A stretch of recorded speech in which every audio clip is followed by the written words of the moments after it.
Welcome to the Be Bold podcast. I'm Beth Whitman.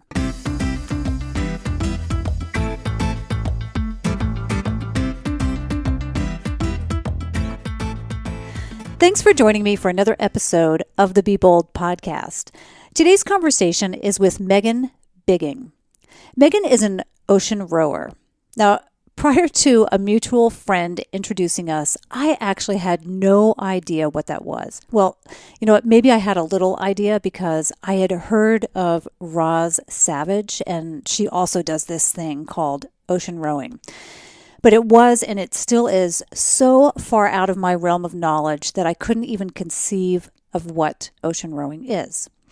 Anyway, Megan, along with her rowing partner, Vicky Atmani, rowed, and I mean R-O-W-E-D, across the Pacific Ocean from Monterrey, California to Honolulu, Hawaii.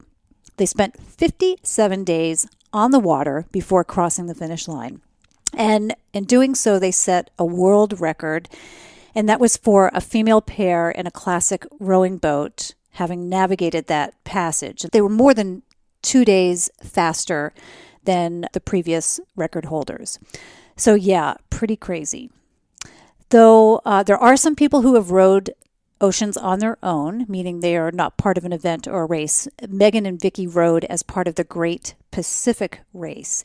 And they raced in 2016. At that time, there were a total of 8 teams, and 6 of them completed it. So 2 of them had dropped out, and we talk about that a little bit. And these were teams of both 2 and 4 members.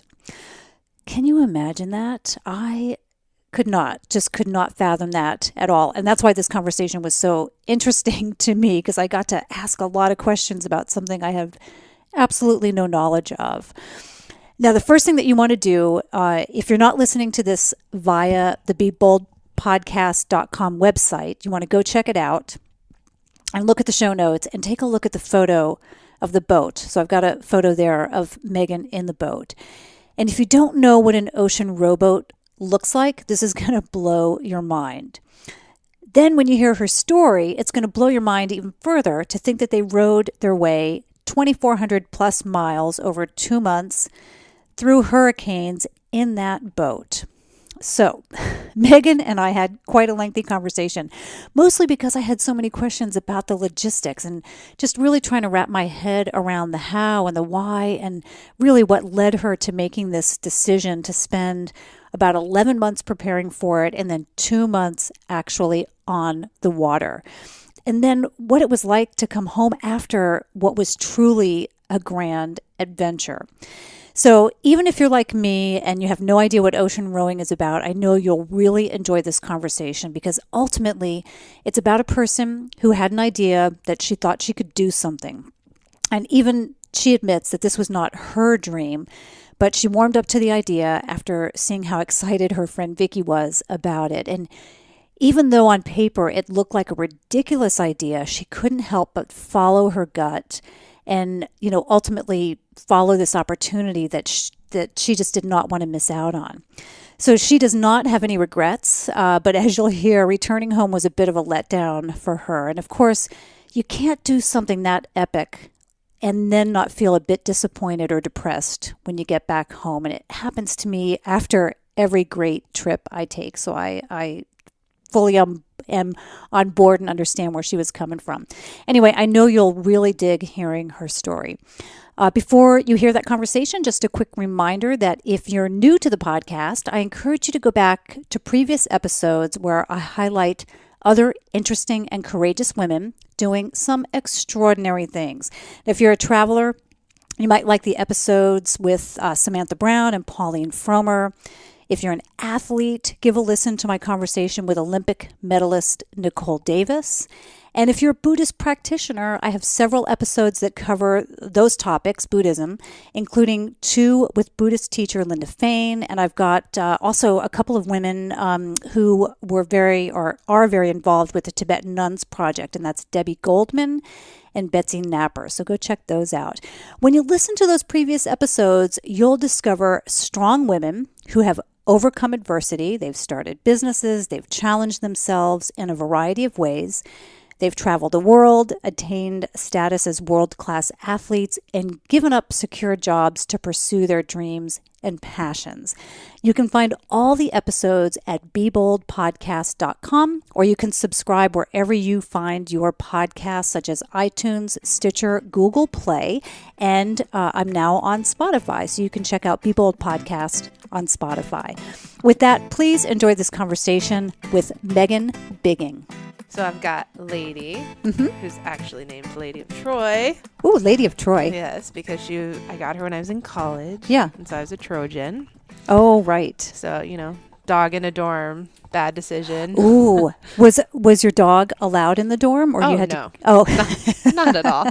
You had to keep Lady quiet. Yes, I figured it would be okay. She had a litter box and everything, and litter box trained her. It was crazy. Oh, interesting. What kind of dog is she? She's a pit bull mix, but Oh, we have okay. no idea what she's mixed Oh, with. she's a sweet one. Yeah. So I got her when I was 20, so she's 13. So she's been like my we grew up together dog. Oh, yeah. Yeah, and she's at the point where it's kind of a bummer because she's nearing the end of her life and we don't do anything we used to do. Like I took her to the beach. I tried to take her to the beach because she used to love to run around.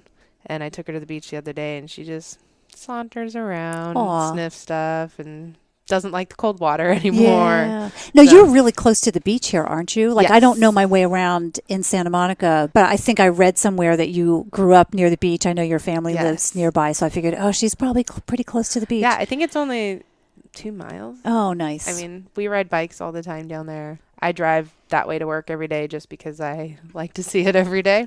So I've started to try to take her down there more just because I know she enjoys it, but it's just not the same experience. Yeah. We don't run together. We don't. You notice she disappeared. Yeah. She was rambunctious for 5 minutes. Yeah, now she'll sleep all day. That was like she's wiped out. That was it. Like when I took her to the beach for like a half an hour walk, I think it was. It wasn't even a walk. It was like a stroll. She came home and she slept hard for a while. So that's her. And then we have Uncle, who is named after. So in Hawaii, when kids don't know your name or you're just friends, they call you uncle or auntie. Right. And so when we got him, because we got him in Hawaii after my trip, it just hit stuck. So he's uncle. Did you literally get him right after the trip? Like on that, you were still on the island? So we landed in Oahu, and then my family, we did a week or 14-day vacation in Kauai. Oh, nice. So we were only in Oahu for a few days, and then we left to Kauai. So I got him at the Kauai Humane Society. Oh, how sweet. Because originally we went there because they have a take a dog for a day field trip program. Oh, yeah, right. Which is amazing because you can pick up a dog and just take them on adventures. And then and people actually return them. They don't get so attached. Yeah. Oh, okay. I would not. I would get so attached. Anyway, but I never wanted cats because I grew up with cats and I just couldn't stand the hair and the litter. But I ended up, I don't know, there was something about this cat. We had this weird connection. And so he came home with us, and then he's been phenomenal. He's changed a little bit since the other one came around. But then Harmon was at Petco. We were getting food December. And he sees this kitten. And I was like, nope. Usually I'm the one who's like, look, let's get all these animals. And he wanted this kitten. And I was like, okay, well, I'm going to foster that as much as I can because I'm such an animal lover. So I was like, yeah, sure, let's try it. Thinking this was not going to work. Well, of course it works. Like they have a total bromance with each other. They cuddle, they clean each other, they play. And I was like, well, that's kind of fun. Yeah, that is. But I want to take that one home. What's the black and white ones? Bro. Oh, Bro. Okay. I want to take Bro home. I know. Bro is so cute. He is such a sweetheart. Yeah. So he's staying too. So now we've got the three of us. And you're traveling a lot. I do. So Harmon, your boyfriend, ends up having to take care of the zoo, the farm. And when I left for Aspen last time, it was like animal disaster because Lady got sick because she got into the litter. And so she was vomiting and having problems, and he's trying to take care of her. And then he went to give Lady some medication to help her that the vet told us to give her. And Bro, who is like the most ravenous eater in the world, he like said it was like peanut butter on a cracker or something. He sat on the counter, and here comes Bro and takes the peanut butter. And then I was like, oh, great. Now the cat's going to die because he's overdosed on anti-nausea medication. For dogs. Yeah, exactly. It was a struggle for him with the three animals last time. Sounds like fun, at least. Yeah. They're good animals. They're fine. It was hard before because Uncle never wanted to be left alone. Like literally we would leave and we could hear him like meowing for us if he heard us downstairs. And now that he has Bro, he's totally fine He's without good. us. So it's balanced itself out. And I feel like it's a good transition because now we've got the 2 kittens and Lady's, you know, Yeah. nearing the end of her life. So it'll be okay. Well, everybody needs a bro, right? Right. Yeah. A good bro. It is a good So, friend. thanks today. Thanks for sitting down and chatting with me. Let me tell you how I heard about you. I had posted something on my Facebook page because I think listeners would be interested in this. So I posted something on my Facebook page about a plastic ocean. Mm-hmm. Have you seen it? I've seen so many different things. Okay. I haven't seen the one that you posted. Okay. I didn't know if you had seen that movie, The Plastic Ocean. Oh, it's a movie. It's a documentary. Yeah. And Okay, I no. don't know if it just came out, but I just discovered it. Boy, I could only watch like 20 minutes of it and it ruined me. Yes. Like in a good way, but it ruined me. Like the next day, all I could taste was plastic in my mouth after watching it. Like I think for listeners, I think it's a really important movie to watch, even if you watch 20 minutes like I did. And I have tried to go back and pick it up here and there, but it is an eye opener. And our mutual friend tagged you on that. So he was, he's my Facebook friend and he tagged you and I thought, who's this Megan person? Let me go check her out. What does she do? Oh my gosh, I have to meet her. This sounds amazing. So I really wanted to hear your story. It's super inspirational. Yeah. So that's what brought us together. This whole the plastic ocean, the plastics in the ocean. And we'll talk about that as well. And I don't know how involved you are now with that but you can't help having seen what you saw, like literally what you saw during your trip, you can't help but not be affected by it, I'm sure. It's devastating. Yeah. I watched a few of those things, read a few books before I left, and it meant one thing to me. And then after, I honestly, I don't want to say I avoid it, but it's painful to watch. Oh, I bet. Because what they cover and people actually hear, they only hear like a little portion of, and they see what's on the beach, and it's not what's on the beach that's the main problem. I mean, it was consistent every single day. So right. much. And what we're talking about, like with a plastic ocean, and I can't even tell you like the whole storyline for it because I didn't see the whole thing. Yeah. But yeah. Okay. But really it's about the amount of plastic that is in the ocean. Mm-hmm. And how it gets broken down just into small bits, and then it gets eaten by the wildlife. And what they're doing in that movie is they're literally opening up the stomachs of dead animals that are washing up on the shoreline, and their stomachs are filled with plastic bits. And that is the part where I can taste it in my mouth now. I can taste plastic in my mouth just when I talk about it. But that's the thing that is so effective. And so I know that you did the Great Pacific Race, which is if I have this right, it's a 2,400 mile boat trip. Sure. A little boat trip, a little cruise. You took a cruise. Yeah. A self-powered cruise across the Pacific from Monterrey to Honolulu. Is that right? Yes. Do I have that right? Okay. Yes. So first, what I would love to do, because I know only a little bit about it, can you talk about the race itself, the history, how many people get involved in it, and really what was so groundbreaking for you and Vicky and how you completed it? Yeah. So the Great Pacific Race has only been going on for a few years. Okay. They do it every 2 years. It's this one gentleman, Chris Martin, who lives in England, and he rode the Pacific east to west. So he did Asia to San Francisco, and I think it's kind of like an addictive thing. If you're an ocean rower, you become so immersed and involved in it, you just want more and more. And he actually took his to build this race. More doable to go from California to Hawaii than the opposite direction. And so this is his personal passion. And so it's only been going on for I think there's only been 3. This will be the 3rd race. So 2014, 16, and 18. Our year, we had 6 boats. And this was 2016? 16, yes. Six boats? Yes. There were 6 of us. The thing about it is I feel like none of us were the same. There were teams of 4. There were teams of 2. There's 2 different styles of boats. One goes faster than the other.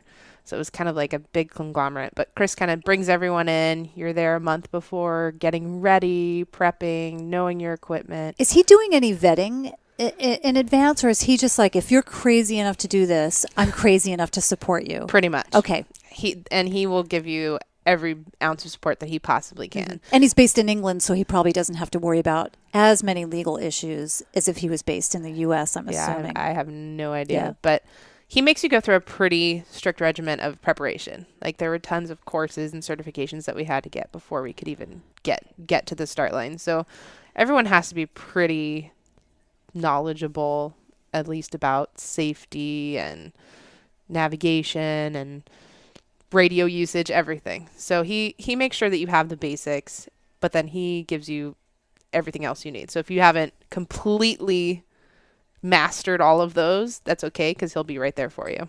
Anyway, so he brings everyone in and literally sets you up in a gated area of a parking lot, and everyone's prepping for, I don't even know what we did for the few weeks we were there. It was like packing food, fixing holes. It was just crazy what but was there was a lot to do, you're saying, but just probably all a big blur. Yeah. And every day he's there just helping you. I mean, at one point we were getting our water maker going, and he spent the whole afternoon with us, just sitting in our boat and helping us do that. And that's a desalination water. Uh-huh. Yeah. So he runs this, and he has a great team behind him too. So it's not just him. He owns the whole race, but he has one of my friends now is Leah Ditton, and she was one of our safety officers, and she's kind of sailor extraordinaire, solo sailor, and she's actually preparing for her own solo row across the North Pacific. Probably someone else you want to talk to. Yeah, sure. In the near future. But she's a pretty phenomenal person. So she was there also. She's rowed the Atlantic, but done most of her experiences with sailing. So it was really comforting to have her on staff. He also had a boat builder there. So he was kind of helping us with any little repairs, fixes, tweaks that we needed. And then he had some other people that were helping us just some moral support and keep everything smooth and balance everything in between. Were people freaking out at that point, or no one freaks out literally until the day of. Yeah, even me. I was totally fine, mellow. I was excited, couldn't wait. And the day of, all your family's there, all your friends are there, the people from the area are there, people from previous races are there. And I shut down, and I was like, I need to go hide and download some music in the marketplace, because that makes sense. I just can't be around all this. So everyone was great, rainbow sunshine, friends. And then the day of, it was like, I remember. You mean in terms of the teams? Yes. Okay. I don't remember seeing anyone. It wasn't because it was a competitive thing, like, okay, game on. It was like, oh shit, what did we just sign up for? Kind of. Yeah. It was like, well, all this preparation, and this is it. And for a few teams, it was competitive. Like, there were 2 guys, teams of 4, and I'm pretty sure they were out to, really push each other. Were they from the U.S. or? One team was from England, and one of the guys was not from England. They were from England, and then the other team was comprised of 4 guys from very random different walks of life, and it's actually like what they call a buy a seat. So Chris puts together, he has a boat, and he's like, I have 4 spots. Okay. We'll sell them for this much. Oh, actually buy, B-U-Y, Yeah. buy a seat. Oh my gosh. So then these 4 guys who had never really met each other were in that other boat. I'd like to talk to them at the end of 2 months. Right. Well, from what I understand, there was some pretty amazing encounters on that boat. But in terms of? Oh, well, I guess someone locked someone else in the cabin because they couldn't deal with them anymore. Oh, geez. Encounters, not like a shark encounter, but like little issues that came up. Okay. Oh, yeah. Oh, my gosh. But they ended up, so the British team, they ended up, I don't know how, I forget, it was a week or 2 weeks. They were actually evacuated from the race because they had boat issues. So the other team of the 4 conglomerate ended up winning.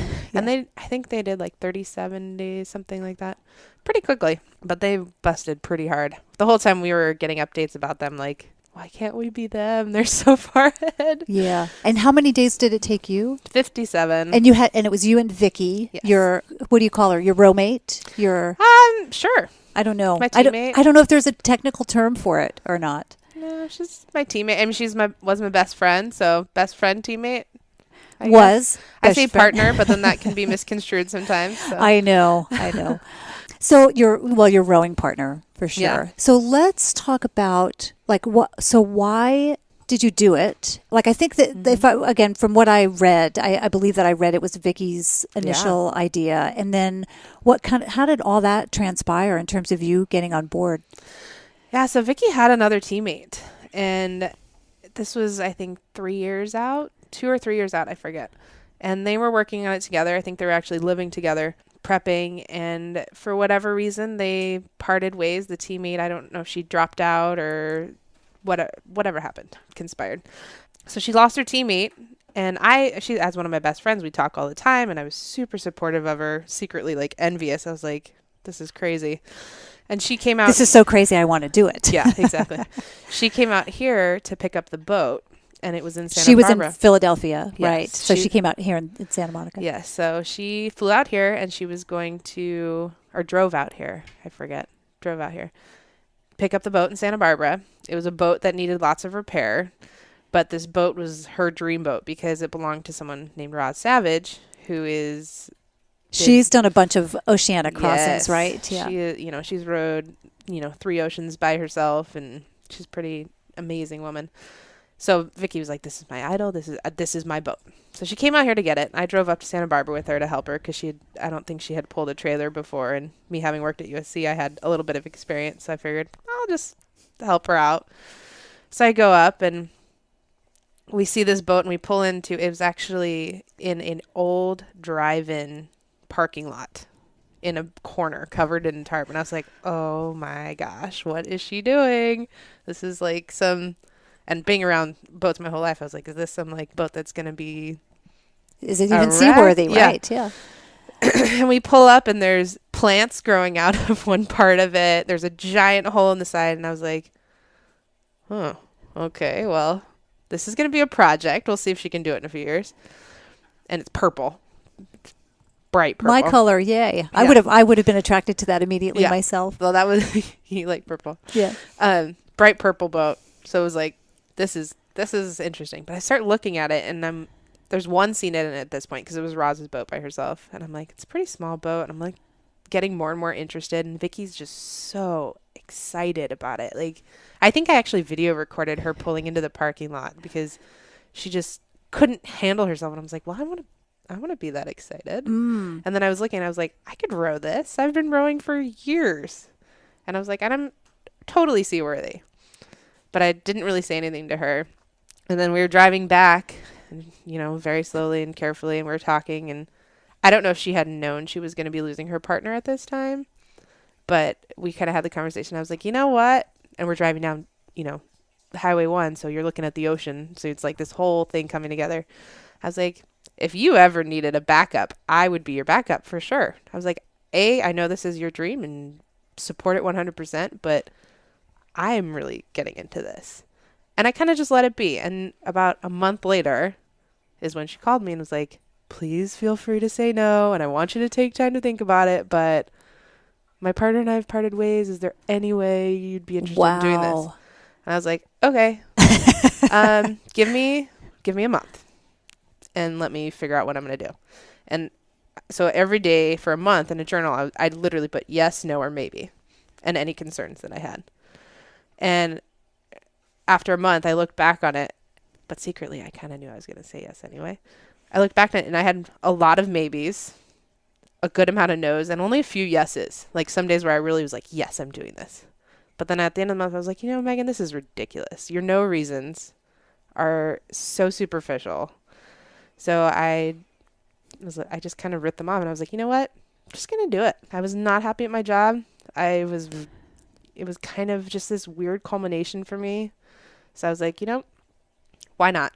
Well, you know what? You bring up sorry to interrupt you, but bring up a really good point about like setting goals and making decisions that sometimes the yeses just aren't so clear. No. You know that it doesn't have to be. It's what you're feeling in your gut. It's what you're like, whatever your body and your mind is telling you to do. That's the right thing. And just because it looks wrong on paper doesn't mean that it's not the right thing to do. Exactly.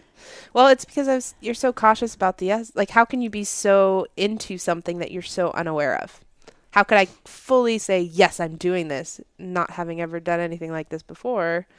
So I never was overly confident about it. But then I realized I was never overly confident about tons of things in my life. Yeah, you still did them.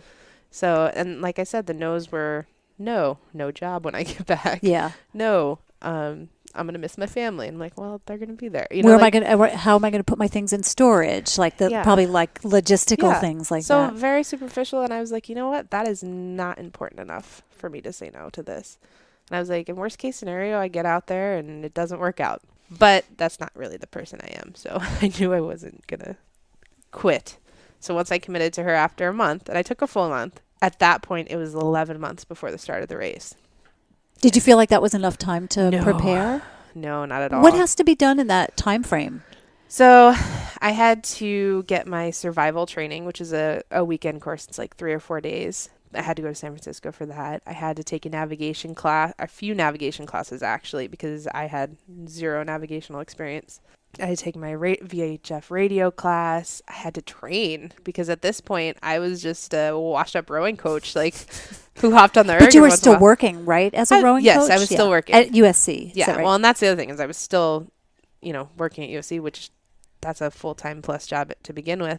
So I had to like put all this stuff together and I had to get the time off to do these different courses. And that was borderline impossible with my boss, but I don't know. So it was like the amount of time it would take to schedule these things and it was going to be close. And I think I think March 1st might have been the date to have everything done. I made it maybe like a week before. I finished everything a week before, which was actually good because I think it was fresh in my mind when we went on to the race.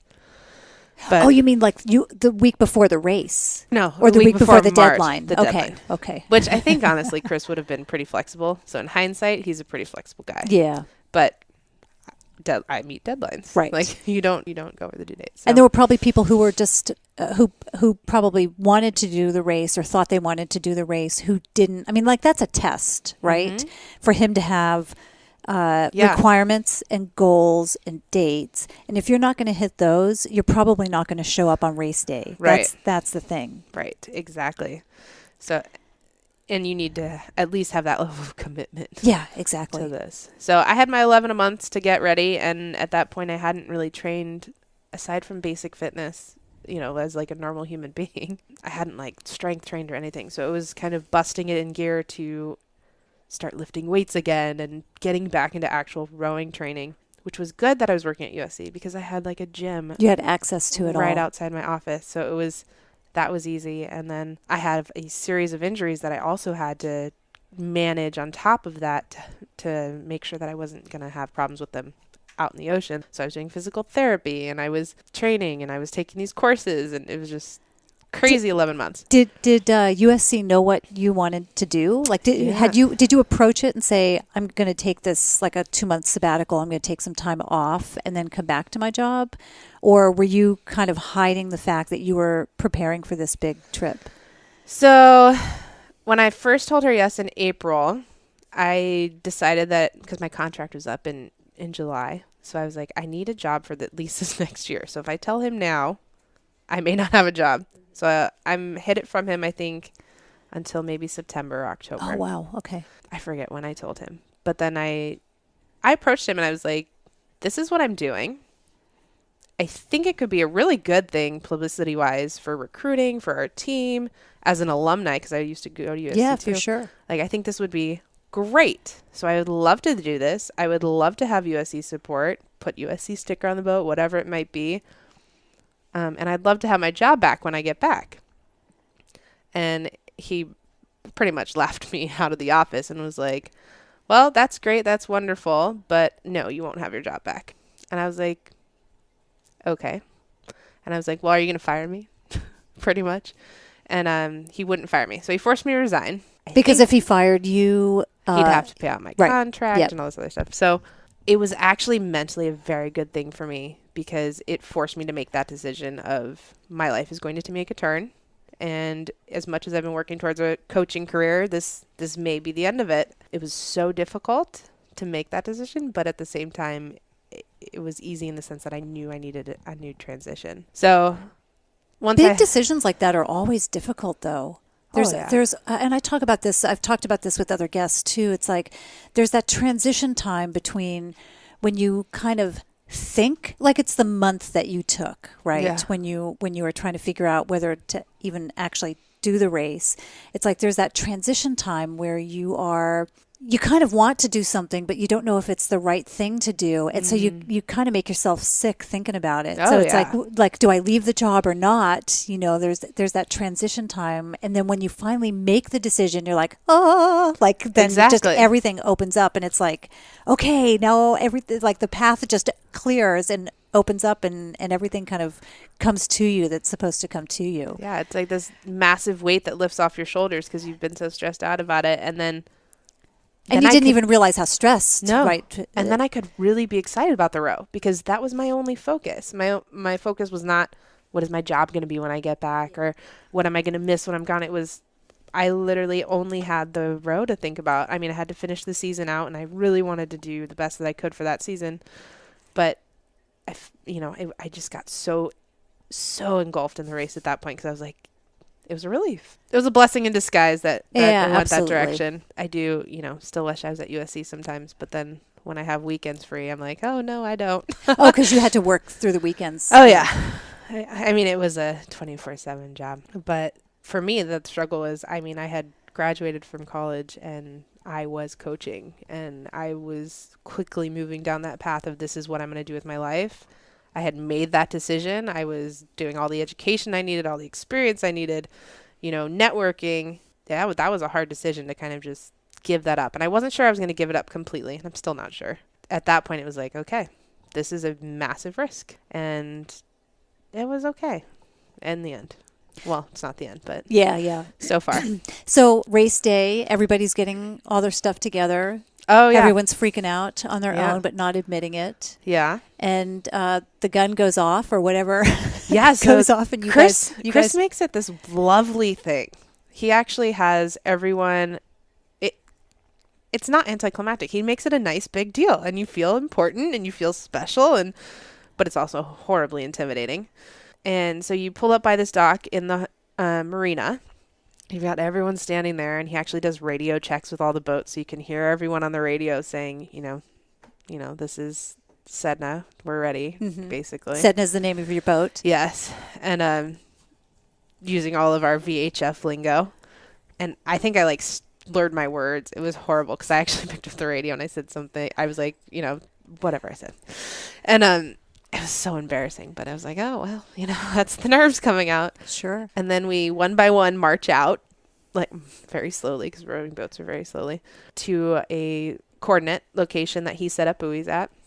And we're all kind of floating around each other. And I don't know if you've ever seen the start of a sailing race, but it's no, not really. I don't think so. similar, but like slow speed. So sailing races, you pretty much want to time yourself going across the finish at the start line when the gun goes off. There's no stop and go because you can't just stop in the ocean. You drift and all this stuff. So, but it was a total mess. Everyone's floating into each other.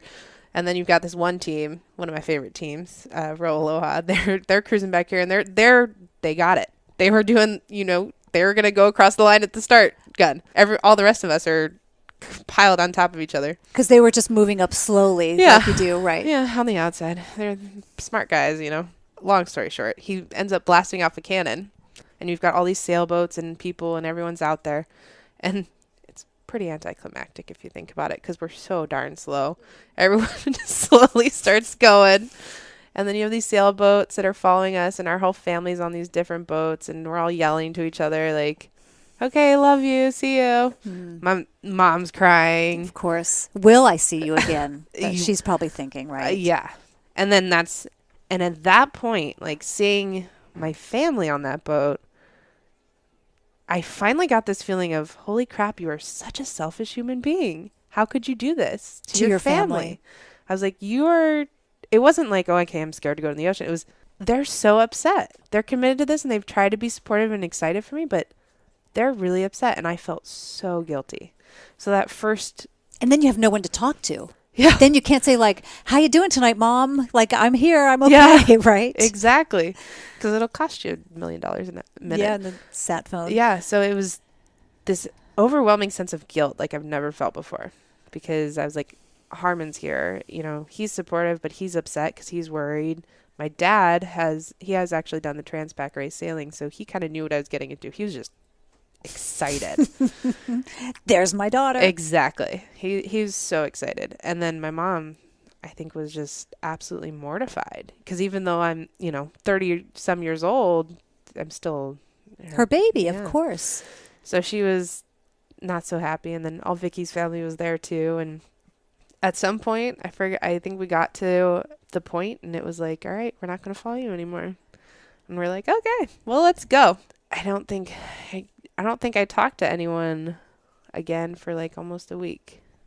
And they would follow us on the trackers and Chris would give them updates if they needed. But that first few weeks was like pretty eventful few weeks. How were you able to talk to someone after that first week? We had a satellite phone. So it was on the sat phone. Yeah. And it was probably a quick call, right? Yeah. So originally we agreed to, on Sundays, have like a 10-minute call. Like that's what we kind of had budgeted for. And we tried to stick to that. Honestly, it was like gut-wrenching to know that I only had 10 minutes to speak to my family, but I needed them. Because by the end of that first week, we had already been through so much that I needed to just vet it out to someone who wasn't on the boat with me. And so I didn't really have that time initially, and I think it took a toll in the end. Meaning it would have been better to have more time and to just budget that? It would have been better to just financially just say, you know what, do what you need to do. And once we got to about the halfway point, we were like, you know what, call. Because through the whole experience, there was tons of trauma and stuff. What did you feel like you needed to talk about? I don't know. I was so insecure at that point. So I was out there and I was doing it. And about whether you would make it? Yeah. A few times I definitely was at the point where it was, this is potentially the end of my life. And I just need someone else to say, no, it's not. I mean, Vicky, she's there and we would talk, but she was going through her struggles. I was going through my struggles. We both handled them completely differently. And we didn't have the energy to handle them for each other. So I needed someone else to have that for me. So what was an example of a time where you thought, like, I know you went through a couple of hurricanes, but I don't know if that's what you're referencing? Yes. Or so there were times when you thought like, oh yeah, we're just going to be out here, we're going to drown, like for sure, we're going to get tossed around. So we had one of the hurricanes, we ended up having to be on sea anchor for 36 hours. And during that 36 hours, we were both just like sardines in the cabin laying there. I mean, I even had a helmet on because my head just kept bashing against the side as the boat was being rocked around so severely. Is that common to bring a helmet? Yes. Well, that was part of our requirements. Oh, gosh. Yeah, and I'm glad we did because it's the only way I got like sleep. A bicycle helmet? It was like a rock climbing helmet, I think. Oh, okay. And so in that 36 hours, I'm laying there. And at this point, we were a month into the race. My body is in so much pain. I mean, my back, my shoulder, so much pain. And I'm laying in this cabin, stuck in this position, even getting even more pain. And you just have to bear it. And I'm laying there and I'm like, I got to the point where I was like, I honestly just wanted it to end. And I was like, I am okay being fed to the fishes. If that's how I go, that's fine. If this boat flips over, we sink, that's fine. I had totally resigned myself to it. And, gosh, that was like the darkest moment of my entire life. Was that all going on in your head, or were you sharing any of that with Vicky? I think at one point, most of it was in my head. And at one point, she asked me, if I was okay or what was going on. And I think I had expressed that to her. And I think that was devastating for her. And I totally regret it because, like I said, I needed to bounce that off someone else, not her, because she couldn't handle that from me. She didn't share so much. I think we're different people in that sense. But she was frustrated and she was upset and she was totally down because we were just getting our butts kicked. This was like 2 or 3 hurricanes in. Like, it was just... So you're just getting tossed around. Like, I want to like kind of put a pin in this. I want to know about the boat because I have no idea what kind of boat you have. So I want to hear about that. But I also want to know, like, when you're in the boat, I can only imagine when you've got these huge waves coming over you. And you said you're anchored. Yes. But you're in a smallish boat. Yes. You've got to be in a small boat. Oh, yeah. But you've got a small boat that's big enough for a little cabin for you to sleep, right? Yeah. A little protective area. Yeah. So you're hunkered down in that. And all you must be feeling is the boat just tossing you back and forth. Is that right? Yeah. And you're probably throwing up and... No throw up. Oh, okay. So you don't have motion sickness necessarily. Oh, from no. it. I was horrified of that. So I had the patch on almost the whole trip. Not sick, but so loud because you're in this tiny little box of this boat. It doesn't have insulation or anything. And, waves are crashing on top of you and slamming against the side of the boat, and you can hear the wind. Is it raining also? Yeah, it would rain at times. It was like amplified by that cabin. So it was deafening at times.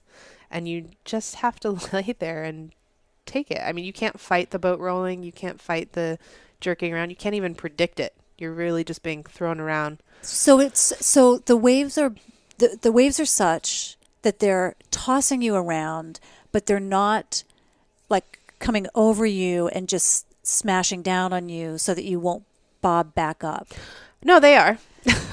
They're coming every direction, swamping the boat. So are you constantly having to just dish the water out of the boat? So the actual deck of the boat is self-bailing, and the boat has ballast water in the bottom. So it's meant to keep us upright because that weight in the bottom is supposed to keep us upright. Or if you do flip, it will flip you back. So the whole deck of the boat getting swamped is totally fine. That's not a problem in singing because it's such a small portion. The front of the boat is a cabin, which we had all of our supplies in. So that's airtight. So that keeps us floating as well.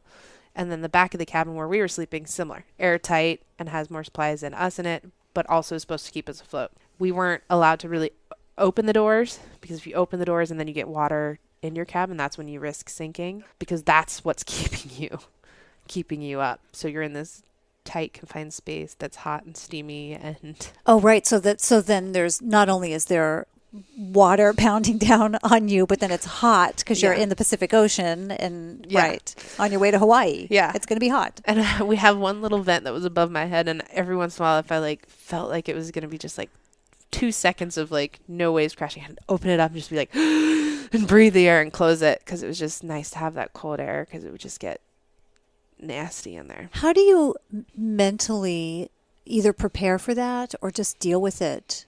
Were there things that you did and maybe Chris, the race director, had suggestions, or maybe he didn't, maybe it was just like a free-for-all, but were there things that you could do to prepare for that, like breathing exercises, meditation, anything along those lines that would just so before, I think I talked about, I went to a therapist before for a little bit, and he actually put me onto a mindfulness class. So I started getting, this is the year before, really into mindfulness and meditation, and it was extremely helpful. And I thought when I was out there, a few times I tried really, really hard to just, especially when I'm just laying there, meditate, calm down, relax, breathe. But I found it borderline impossible because you want to have this sense of relaxation and calmness, but then you're being thrown and it's so distracting and it's very difficult to push that out. So I'm not a champion of meditation by any means. I think in my daily life here, it's absolutely phenomenal. I think it did help me out there because I don't think if I had that or at least something to focus on, it would have been, I don't want to say it was smooth because it wasn't smooth, but it wouldn't have gone as cleanly. Do you know if Vicky had anything? I actually sent her all my mindfulness stuff. I had a full packet of all this stuff, sent it to her. I don't know if she did that. I know she tried to work on some meditation stuff, but I don't think she was as serious about that as I was. I felt, for me, the preparation for this was mental. Exactly. Yeah. So kind of where I'm going with it is that I'm a runner. And over Thanksgiving last year, 2017, I ran 4 marathons in 4 days. Wow. So I did Thursday, Friday, Saturday, Sunday. And I approached it the same way. Look, you were out on the ocean for 2 months. So amazing. What I did was nothing, right? No. That's the way I feel. But I also knew that it was going to be much more mental than it was going to be physical. Sure, you have to prepare for it and you have to be up for it physically. But it's the mental thing that breaks people far sooner than the physical challenge of things. So I can only imagine having to really dig deep as you're being tossed around in your little cabin in the heat. Yeah. That's the only thing that's going to save you and give you enough energy to get back up and start rowing again. Exactly. And that's why coming on so late in the game, I was okay with it because I knew if I physically wasn't up to the same standard she was, I knew mentally I would have a good background. Being a rower since high school, most of rowing, you train for 80% of the year and you get to race for a tiny little sliver of that. And the training is hard and grueling and difficult and painful and miserable, very honestly. So I knew I had kind of that toughness behind me of being able to just stick with it. And then adding the mindfulness on top of that, because I knew this was going to be such an exponential challenge on top of that, was helpful. But I still don't even think that was enough. I mean, the physical aspect of this, it was painful, but you can manage pain. Your body can actually handle Sure can. a pretty great deal and ignore a great deal of Right. it. But the mental is just constant. Did you say that one time you were there 36 hours? Yes. Was it? Yes. And then how did you know it was safe to come up? Like, because we were just so tired of being in there. No, we had calls from Leah, and she was kind of giving us updates of this is where the storm is, the eye's passing over you, the eye's passed. It's going to be messy, but if you want to try and row, go for it. because you have a break when the eye is passing over you. Is that? Yeah, is that it was just the way the wind changes and because if the wind's going against us, we don't want to get pushed back and all this other stuff. So she was like, at this point, you can row if you can handle the conditions. And we were just so fed up. And I think Vicky was like the most fed up. And she was just like, I'm out there. I'm going. I'm going to go first. And you get ready. So she went out there for a few hours, and I was eating, preparing, getting ready. And it was not fun.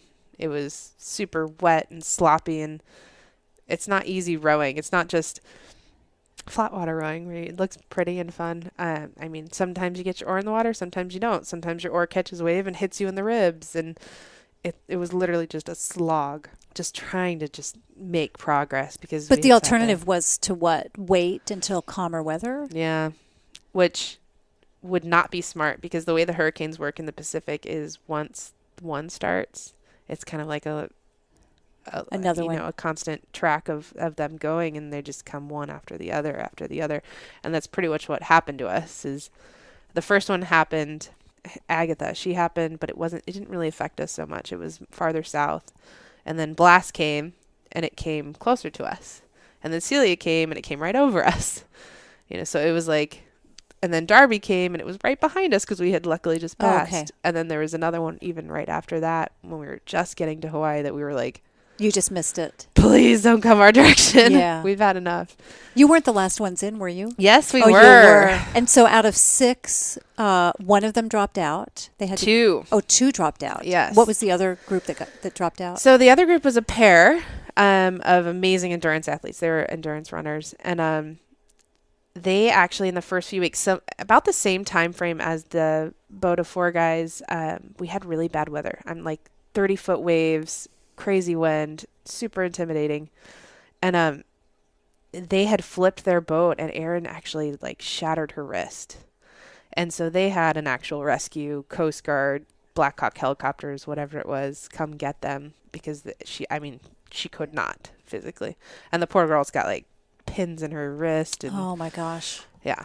Pretty devastating. So those 2 teams were evacuated. So it was 4 of us. So it was the team of 4. That won. There was another team of 4 behind them, and they had lost a member actually. Tina, she had also rescued, like yes. helicopter kind of thing. And it's kind of vague what happened. I don't know if she had a shoulder, she fell, or she got knocked over when a wave hit them at some point. So she was rescued. And they were in a holding pattern for a few days to wait to get her rescued. So then they were second. I don't know. There's 2. No, maybe there's 5 boats left. There's 5 boats left. Sorry. And then there was 3 teams of 2, and we were all classic boats. So we were all the slowpokes. We were all teams of 2, and it was a team of Bro Aloha, the team of 2 older gentlemen, Rick and Todd. We were all kind of in the mix together. And then a team with Louis Bird, who he had like the best story of the whole race. His dad had rowed many times across the Pacific and actually been lost at sea in the Pacific. So this was his like find my dad trip. Oh, no kidding. Yeah. So it was him, and he lost his partner while we were getting prepared. He lost his partner so like a week or 2 before. Oh, geez. Well, lucky for him, he went to some event or some funeral or wake or something and met the wife of Erden, who has circumnavigated the whole world by human power. And he met his wife, yes. And she's like, oh, my husband will do it with you. He's done this tons of times. And so Erden comes down like a week before the race and is like, all right, I'll row you over to Hawaii. Gosh. So it was those. So it was like dream team. Yeah. And then these two other guys who are crazy badass, and then me and Vicky. So we're like the all-woman team. And then there was another team. Were you the only Americans? No. Two American, full American, full of, like a boat full of Americans. No. That's what I'm trying to say. There was a fourth doubles team, but I keep them in different categories. They were in an open class boat, so they were super fast. Open class boat meaning it had navigation ability? No, it's just a different style of boat. It catches more wind. It goes. So they of two women, both from LA area actually, Pat and Liz. So, but they were kind of in the mix with the 2-4 teams. And then Todd and Rick were also American. So we gave up the American claim to fame. Okay. But we took the like classic pair women's. Right. Yeah, that's great. Everyone had their own thing. It was Pat and Liz. They were the oldest females to do this. Oldest American females or something. Todd and Rick were the oldest males to do this. Louis had his whole backstory. Yeah. We had our whole conglomerate of whatever we could do and hold on to. And then the 2 teams of 4 in the beginning, those were all the by the seat teams. Do you know how many people are in the 2018 race? So the last time I checked, there was 3. Oh, only 3. Yeah. Well, Chris just had another baby, so I think things kind of slowed down for him in trying to promote the race a little bit. But I'm assuming it'll get back up and running. But it'll kind of be nice, I think, for him because he'll be able to just focus more with 3. And you had to pay to get into the race. Oh, you must have yeah. had to. Yeah, I was going to say, if you've got Black Hawk helicopters coming out like on call for a rescue, yeah, there's got to be a pretty good thing there. So, yeah. what's the entry fee? I think it was $25,000. Okay.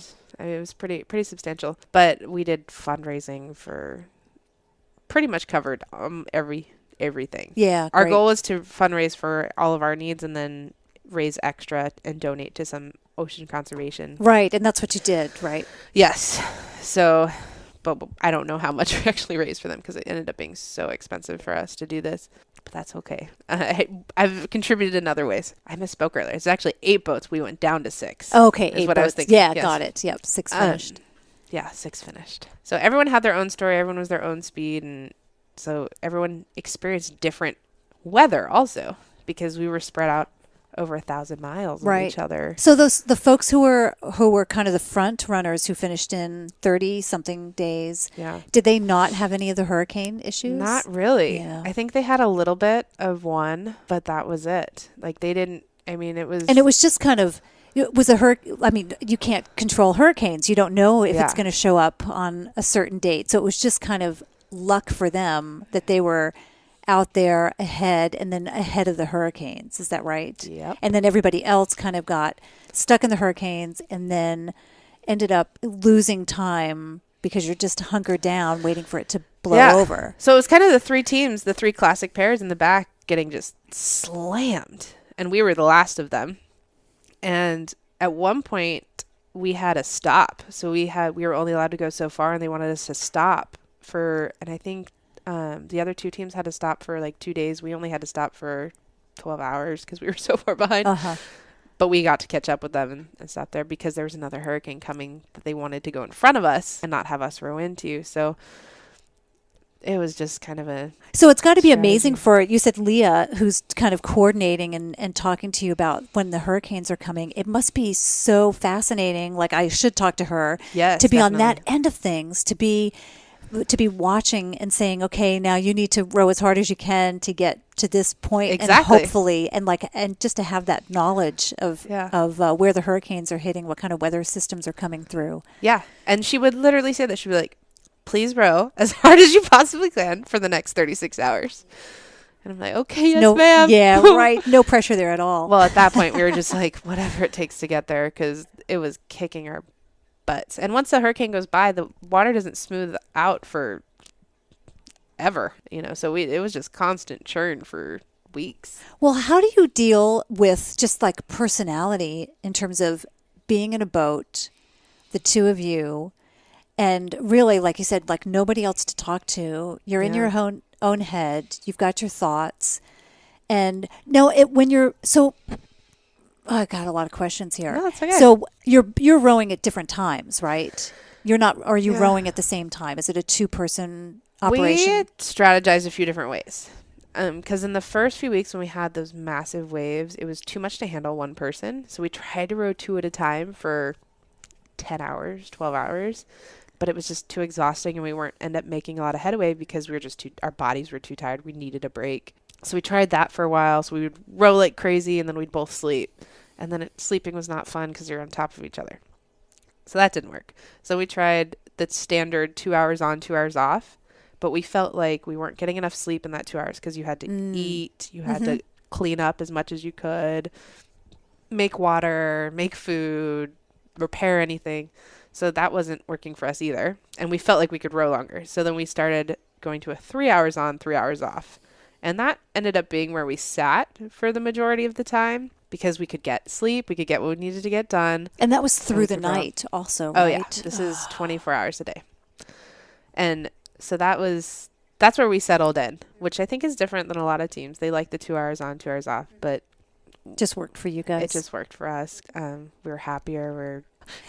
Right. Yeah, exactly. We're ecstatic. Yeah. So then you got a break from each other also. Yes. For the 3 hours. And then really what was it like? Like, I can't imagine traveling with John, my husband, for 2 months, and he be the only person that I'm with or able to talk to during that time. How did you guys handle that? So I think I needed the human interaction from her more. So like during the day, if the weather was good enough and she was going to be awake, I'd be like, you want to leave the door open so we can talk? And we talked about, I don't even remember everything. Like we'd come up with whatever. But then if she had shut the door and she was sleeping and I was on my own, we'd always have music, or we had a few books on tape. I think I listened to Watershed Down twice, and it was absolutely miserable. So you must have had solar panels. Yes. Yeah, powering everything up. Uh-huh. The funny part about this is after 30 days, we lost all of our music because apparently on Spotify and Apple Music, after 30 days, even if you download it, you have to re-download it. Oh, well, in the middle of the ocean, you can't re-download anything. Oh, God. So we lost or we knew we were going to lose everything because Vicky lost hers first because she had done it a few days prior to me doing it. So we started recording music on an iPod from another iPod, like trying to hold on to anything. So we had like a limited selection. Like bad recordings, yeah. Oh, yeah. It was hard. You could hear us talking, rowing, but it was great. So we would always be listening to music. Sometimes it would just be quiet. For me, the nighttime was the most horrifying time, and I really struggled. So I had to have a focus. And she would have to sleep. So when I had nighttime shifts, I would just be. What didn't you like about it? It is nighttime on the ocean is the most intimidating thing for me. Because especially if you can't see, like if the moon's not bright enough, you are fully at the mercy of the ocean. You don't know if a wave's going to hit you. You don't know if a flying fish is going to hit you in the face, which happened a few times. Like you just are rowing and things are moving and you have no control, no ability to assess what's going on. You don't know how big the waves are. You don't know pretty much anything. And it became a little better at times. I would focus on stars. I was really into the stars when we were out there. I can't even tell you how amazing it was. Sure. Shooting stars. We actually had what we have decided was a satellite that came burning through the atmosphere. At one point, we had moon rainbows, which we call moonbows, full moons, flying fish at night. Like, I tried to focus on those things because it was. I think I actually cried every night I had to come out. I was like, okay, I'm coming. And you would have to do at least one shift in a night. Yes. But sometimes two? As the time change happened, as our latitude, longitude changed, I ended up having, I think, 2 night shifts, which was, Well, right, because you're talking about at least 10, 11 hours of darkness, right? So you would have at least 2 shifts in there. Yeah. So it was, I really enjoyed in the beginning when I would get the sunrise because I knew 2 hours of my shift would be nighttime, but then that last hour is the sunrise. And that was so life-giving for me because I was like, it's over. Now I can sleep and relax for 3 hours and then I'll be back on. But that first night shift of the evening because Vicky would have it right until the sun goes down and it would get dark. And then right after it got dark, I would hop on and I'd be like, I think I literally drove her insane with that because With your crying? Or I just did not want to get out there. It was just, and it wasn't like, I don't want to do it. It was more like uncontrollable anxiety of this. I have to do this again. I have to encounter this fear again. And I kept telling myself at some point, Megan, you're going to get over it. Like, you're going to get over this. You're going to be able to manage it. And you didn't? No. Do you have that same feeling now? Like when it's 6:30 at night, do you go like like it's dark? Like, do you get that same kind of feeling again? No, what's weird is it's actually gone the opposite direction for me. And it's become, I miss this. It's become, I don't know if it's because it's that fear that I encountered or that anxiety that I had that I don't want to say I overcame it because I never really did, but at least I came to a head with it. I don't know. So I'm like, you know, it's so nighttime is okay. It's peaceful for you now. Yeah. I mean, there's little weird things here and there that are like the wind. The wind in my whole life has been so intimidating. I feel like it's so destructive and tears trees down and messes things up and makes things change. I could deal with rain, hail, snow. Well, you don't get much of that here in Santa Monica, though. Exactly. Yeah, you can deal with it. I can deal with that. But the wind was always so intimidating for me. And in the ocean, the wind meant bigger waves. It meant choppier waves. And so that was frustrating. By the end of the trip, feeling the wind on my face was such a satisfaction. And when I came back, walking down the street, if it was windy, I was like that. I actually became totally kooky in that I would stop and close my eyes and just feel it and try and put myself back there, because by the end of the race, the wind actually helped us a little bit, and it became like the support pushing us. And so it was in our faces and it felt good.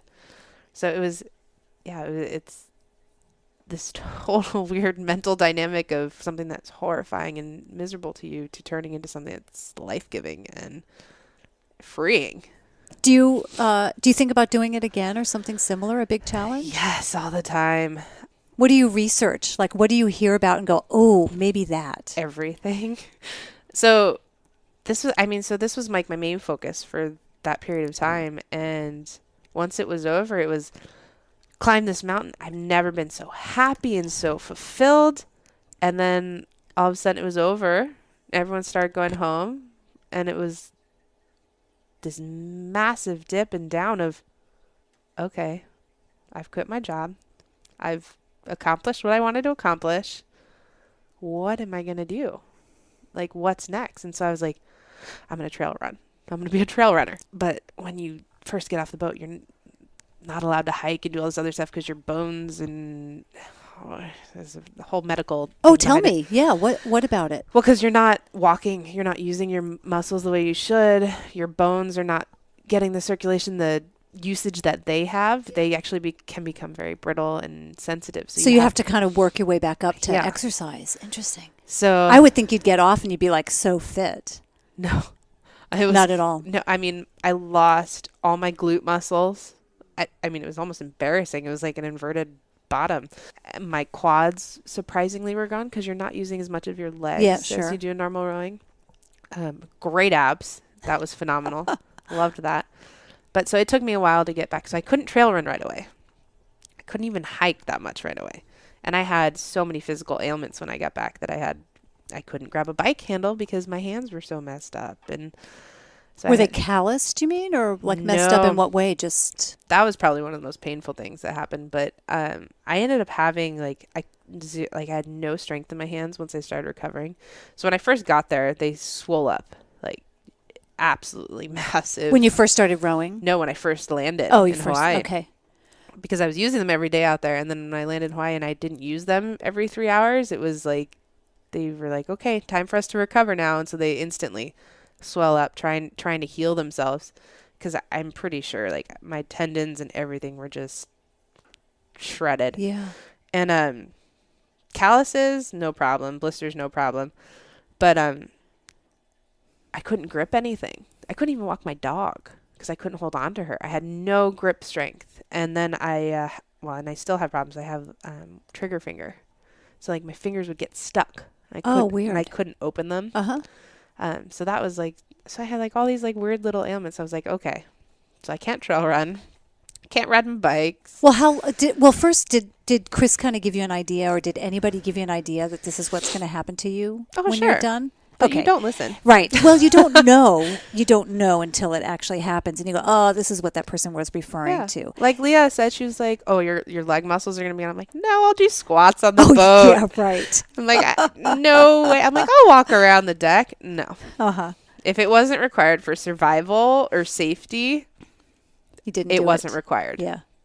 I mean, it was, it didn't happen. Part of that information that they gave you, did they tell you like for a month you need to not exercise, or did they give you any kind of guidelines? Yeah, we actually had a doctor on staff, and she saw us before, and she kind of gave us the breakdown. She assessed us a little bit because she wanted to get to know us in case something happened, how to handle us. And then when we got to Hawaii, she had to leave because we were so slow. But when we got there, she was on the phone with us almost within hours of, okay, how are you feeling? Do you have any infections? What's going on physically? Pretty much give me every disgusting detail about yourself right now. And so then she assessed each of us, and I had to go on antibiotics for a little bit. I think Vicky did too. And then I had to send her ungodly pictures of my bottom and, horrible things. And you both had lost a lot of weight too, right? Oh, yeah. So she pretty much gave us okay, so this is what is going to happen. This is what you need to do. Please call me, text me, whatever you need. And so I think there was a few weeks where I was like, so can I do this now? And, we just kind of worked on it. And I had a physical therapist friend at USC that I had made, and I utilized her a lot to be like, Sophia, so this really hurts. Do you think I can? And so she kind of helped me out too. So how long was it before you felt like you could go for a run?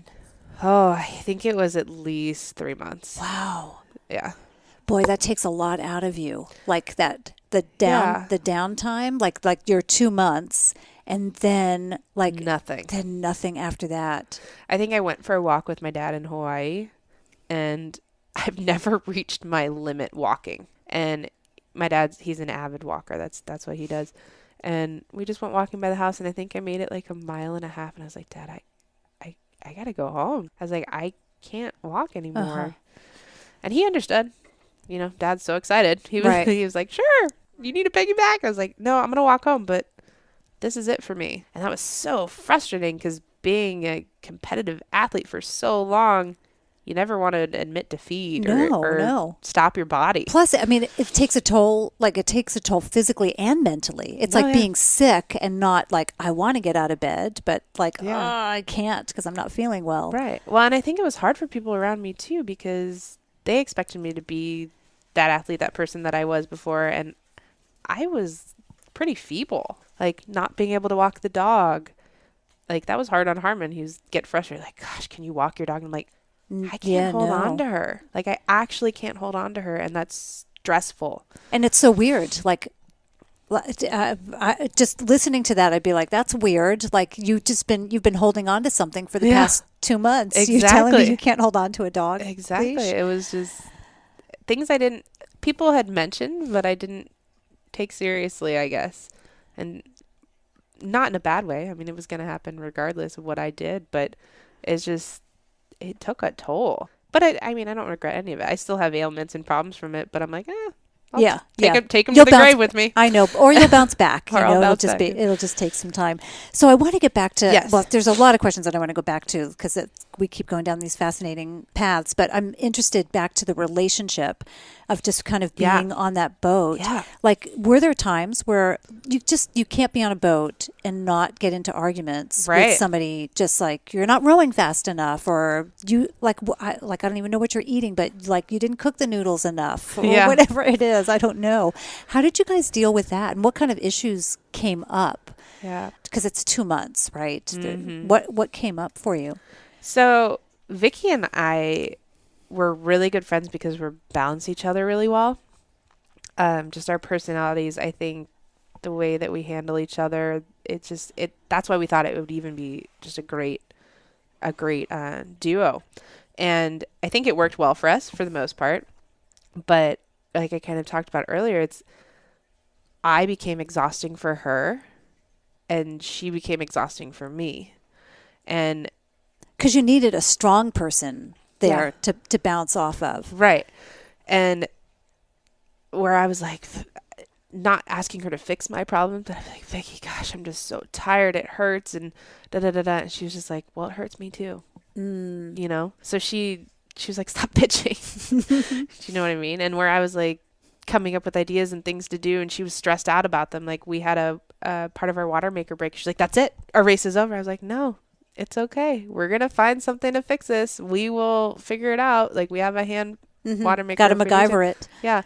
And, you know, so I think we balanced each other really well, where we got into, I mean, I wish I had actually documented our fights, like, because I don't fully remember them, but I don't want to. I mean, it was absolutely hilarious because you have nowhere to go. Absolutely nowhere to go. So I remember one of them specifically, I was rowing and she was in the cabin, and our argument was more about, I need you to take care of me more. I need the support from you. And it really was probably unfair to ask of her in hindsight, but I wasn't allotted the time to talk to the people that I needed to do that. Or I couldn't afford to talk to the people I needed to do that. So besides her, so I was like, I need this from you. And then she would give me well, I need this from you. And then it was like, well, back and forth. And I think we only got into 3 arguments, which I think is pretty good. That is really good. Yeah. But it was hilarious because we had nowhere to go. And literally, I remember at this one point, I don't know if I did or she did, slam the cabin door in the other person's face. Like, I could see her through the glass. I was just like, well, that's it. We're fighting. Yeah. Through the glass. Yeah. And then inevitably it would end. And we'd be like, okay, this is ridiculous. And in some of our food packs, we had Pop-Tarts. I've never eaten a Pop-Tart until that trip. Oh, really? Oh, no. Gosh. And I actually thought they were pretty tasty. But it got to the point where we started calling them Peace Tarts. So, because they were a special treat. So she'd be like, have a Pop-Tart. Peace Tart. Yeah. Let's get over And then this. you would make up. Yeah. And then we'd be fine. It was never over anything substantial. It was never, I hate your guts, you're a horrible human being. It was always, you know, well, 3 situational. times in that amount of time is really good. Oh, yeah. That's amazing. I thought it was good. Yeah. I mean, for 2 girls being on a boat together, Right. like, not, you know. Under amazing conditions. Yeah. Incredibly strenuous conditions. Super hungry, and I get really moody when I'm hungry and tired. Really tired, stressed out, and in pain. Only 3 fights. I think we did okay. That is pretty good. So tell me about the boat then, because now I don't have any. I will go look it up. Maybe I'll post a photo. Maybe if you've got photos of the boat, I can put them in the show notes. But I have no idea of what a boat, because you were talking about walking around on the deck. Yeah, but I can't. Yeah. Okay. You were using that term a little liberally, I guess. Yes, probably. But I just think about, like, it's got to be so small if you're rowing a boat. But then you're talking about having a sleeping quarter and a deck, and you had all of your food for that entire time too, right? So how long is the boat? It's 23 feet. And we have, I mean, as far as the boat is, it's like a shell. So all of our storage and stuff, it's underneath, it's above water level. It's all these different places, nooks and crannies and mesh netting and what have you. So we're filled to capacity. I mean, there's even portholes on the deck that have stuff in them. Do you know what the weight of it is with it all packed? Oh, I did at one point. Okay. It was pretty impressive.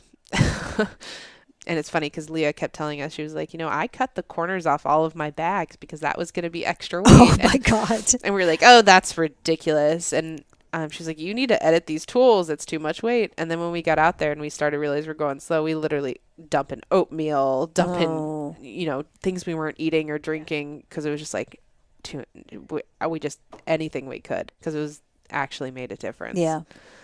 So we stuffed it too full probably, and we ended up in Hawaii with a lot of extra. So 23, but you don't know either.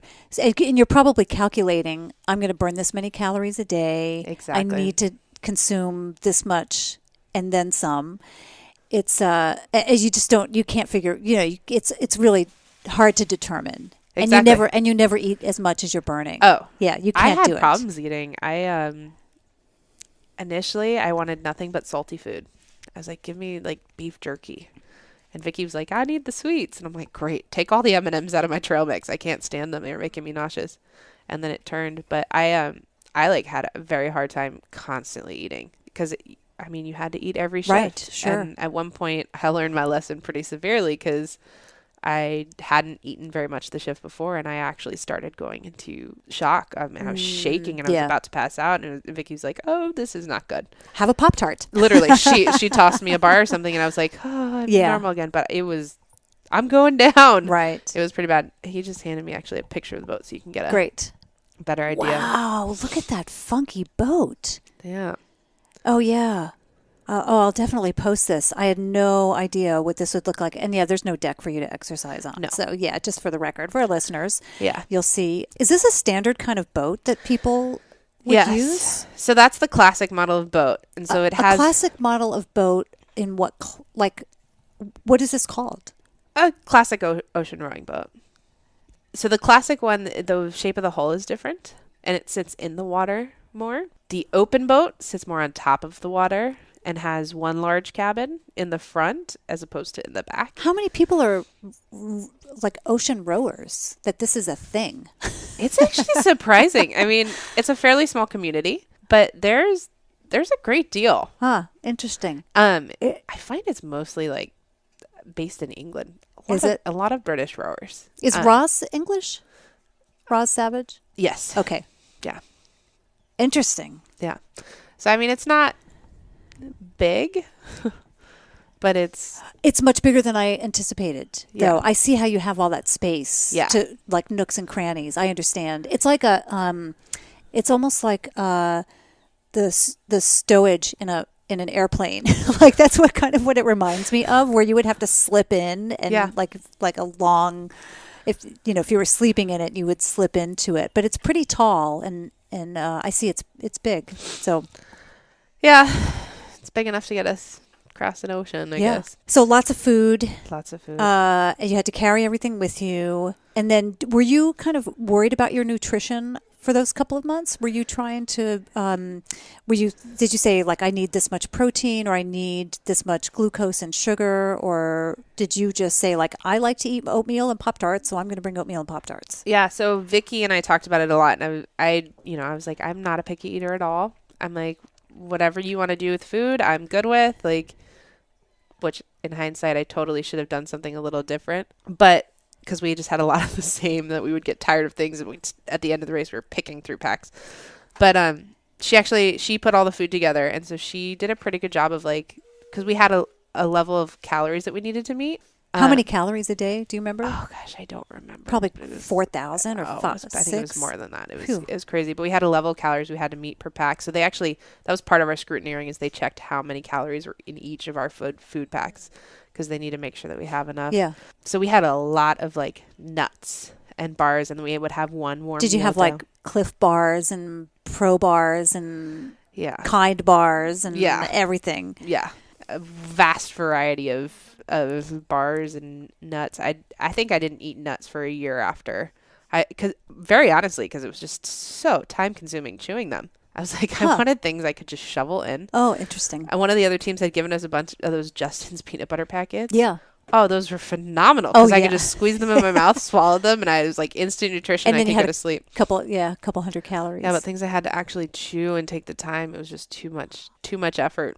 Sounds horribly lazy. Because you were so exhausted. Yeah. But so we had an amount of nutrition that we had to have, and the best thing we came across, and we only figured it out like halfway-ish, was a ramen. Horrible for you. Oh yeah, terrible. Horrible. But the best thing when you're exercising. And we were reading it, and there was like, it's MSG, and we were joking about it, and I was like, what do you think MSG stands for? And Vicky goes, make shit good. She's like, this is good. It is good. And we loved the ramen. Yeah. So you had a little stovetop or little. We had one of those little jet boils. Boil. Yeah. I've trekked in Bhutan quite a bit, and there's nothing better. Like at the end of the day, to have like, chef, what's on the meal plan tonight? Ramen noodles. Oh my God. And then I'm vegetarian, so I don't have them put the packets in, but just to have the noodles and just put the noodles in a soup or something is always like, it's really good. It is. It is terrible stuff, but well, and a lot of our dehydrated food, I think Vicky got from a team that was rowing across the North Atlantic a year before, because they had extras. They sold her a bunch, and for some reason it was like almost all Indian food. And then there was like a Asian noodle dish, and then this one Mediterranean pasta that seemed like we had so much of it, and it was Oh, it was horrible. bad. She got to the point where I think she literally dumped a whole bottle of hot sauce in it to eat it. Well, 'Cause no she wonder just they couldn't had do it left over. Exactly. I was like, I would pretend, I'm like, this is baked ziti. I would literally mentally put myself in the state where this is something else, and I would eat it because that's the only way I could get it down. But the warm meal, the Indian food, I was a little worried about. It was pretty tasty. I was going to say it probably was really good. Because it had the spiciness, it had like the was a good treat. savoriness, sweetness. It was actually pretty good. It was not bad. It was the pasta that it was Not so good. pretty gnarly. Yeah. Too bad. Let's talk a little bit about the kraken. Is that Kraken? Kraken. Yeah. Explain what a kraken is first. So, kraken is this mythical creature, okay, that would come out of the ocean and take down ships. And so the metaphor for us was the plastic in the ocean was this mythical creature that was kind of taking down the ocean. So fight the kraken was kind of fight the plastic in the ocean. Kraken, squid, octopus, it could be interpreted a million different ways. We took it as an octopus, so all of our logo stuff was like that. So our whole goal behind this was to really kind of raise awareness about this massive problem that's going on that people, they understand, they hear, but they don't deeply connect to because they still are going to the store, or they still go to Starbucks and get a cup every time. You know what I mean? So for us, it was making everyone aware of what they're actually using. Not saying stop using all the plastic, because that's borderline impossible. And we didn't want to like push our plastic religion on anyone else, but at the same time saying just be aware of what you're doing. And once you become aware, then you make different choices. Yes. And it was interesting because my family, I mean, it was so cute. My dad won't use plastic bags anymore, but he uses plastic wrap. She's like, oh, I'm never buying a Ziploc bag again. But he's over there with plastic wrap. I'm like, well, baby steps. But my mom doesn't use any sort of straws or anything. We go to restaurants. Straws are like a big thing. Well, that's what, I thought I was doing well because I run tours and I highly encourage, I put a lot of pressure on my tour people not to use the bottled water. Like bottled water is available wherever we go. Yeah. And like for our tour groups, but I say, please bring a bottle and bring a water purifier. Like if we go to off the beaten path place, so that we're not, because these countries, a lot of countries don't even recycle. Yeah. They don't have a good recycling plan. Yeah. We're really fortunate in Seattle. We have an amazing recycling plan. So we're super fortunate. And plastic bags are outlawed. So you don't get plastic bags at the grocery store. It's amazing. So yeah, it's all really good. But then again, to go back to a plastic ocean. Yeah. I'm just like, now I look at everything and I didn't give a thought to the plastic straws when I go to Jamba Juice or, I don't buy coffee out a lot, but I hadn't thought about the plastic lid and I hadn't thought about the paper cup that only gets used once. Yeah. And like my sandwich bags, like drives John crazy, but if I use a plastic sandwich bag, I wash it out and I reuse it me too. constantly, right? Yeah.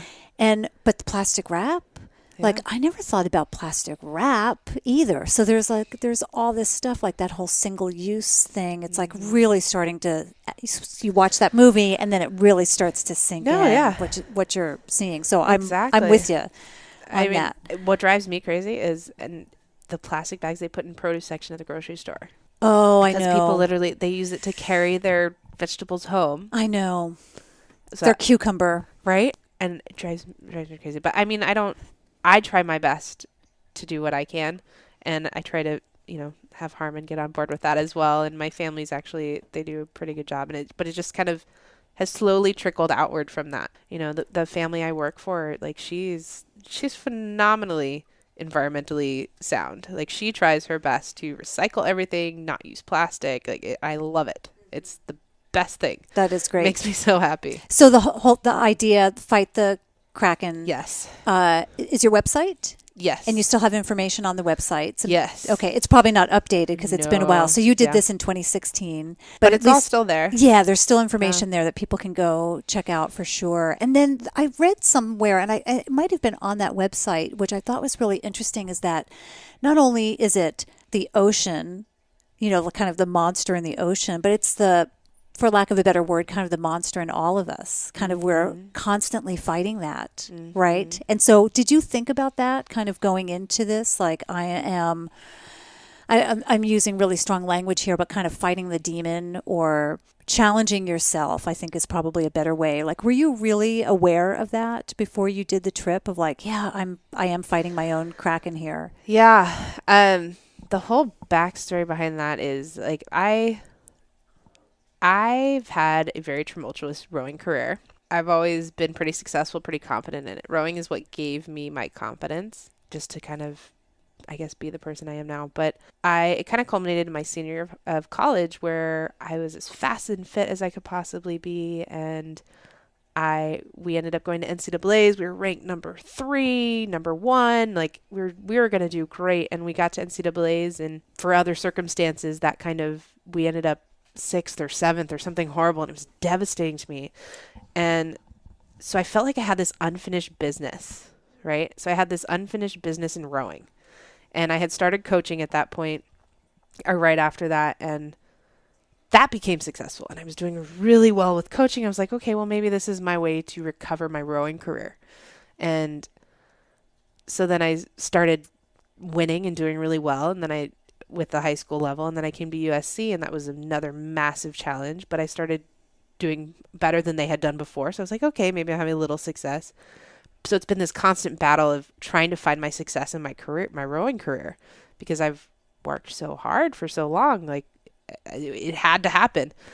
And so when I got to this race, I was like, okay, well, this is me fighting for my rowing career. This is me to fight to win my rowing career, basically. And it super ironic, but the first time my family went to Hawaii, I was in high school, and it was supposed to be my graduation trip. And I ended up qualifying for a championship for rowing. So I went rowing in Cincinnati. They went to Hawaii. Oh, no. So I found it really interesting that I had to row myself to Hawaii. Oh, yeah, of course. Anyway, so you it was finally got there. This whole concept of like fighting within myself, it was fighting for my rowing career, fighting for the success of Megan as a rower. And it was not going to be easy. And some days I'm like, did I really succeed? I don't know. Sometimes I feel like I still have that in me that I need to continue. But it's the interesting dynamic behind this is that it's turned out it's not just fighting for my rowing career. It's actually fighting for who I am. And it's become more of a values and based fight. Like, this is who I am, this is who I want to be, this is who I'm going to continue to fight to be, no matter what's going on around me. And this is the life I want to lead. I want to explore and do things, and this is the person I am. And so it's kind of an ongoing adventure for me. The other day I'm going to be in Hawaii for a little bit, and I'm going to have the house for a few days by myself. And I was like, maybe I can invite a friend to go with me. And then I was like, wait a minute, I don't have any friends that actually are like me. I was like, I don't have any friends that love to scuba dive, love to explore, adventure, who are insanely crazy about animals, like think the most weird things are beautiful. I was like, this is kind of sad. I love my friends, don't get me wrong, but I need some new friends, because I think, and I say that because I think I went from this broad person who had friends in all different walks of life to I've kind of narrowed myself unknowingly down to this person that I absolutely love. So it's kind of weird how things have turned and changed in my experience, but the whole premise behind it, and I think is kind of my whole, since I probably started athletics, was just kind of fighting to find myself. I started rowing because I was mediocre at volleyball. And then when I started rowing, I was pretty good. And I've never been an overly confident person at all. So it kind of started to build that a little bit.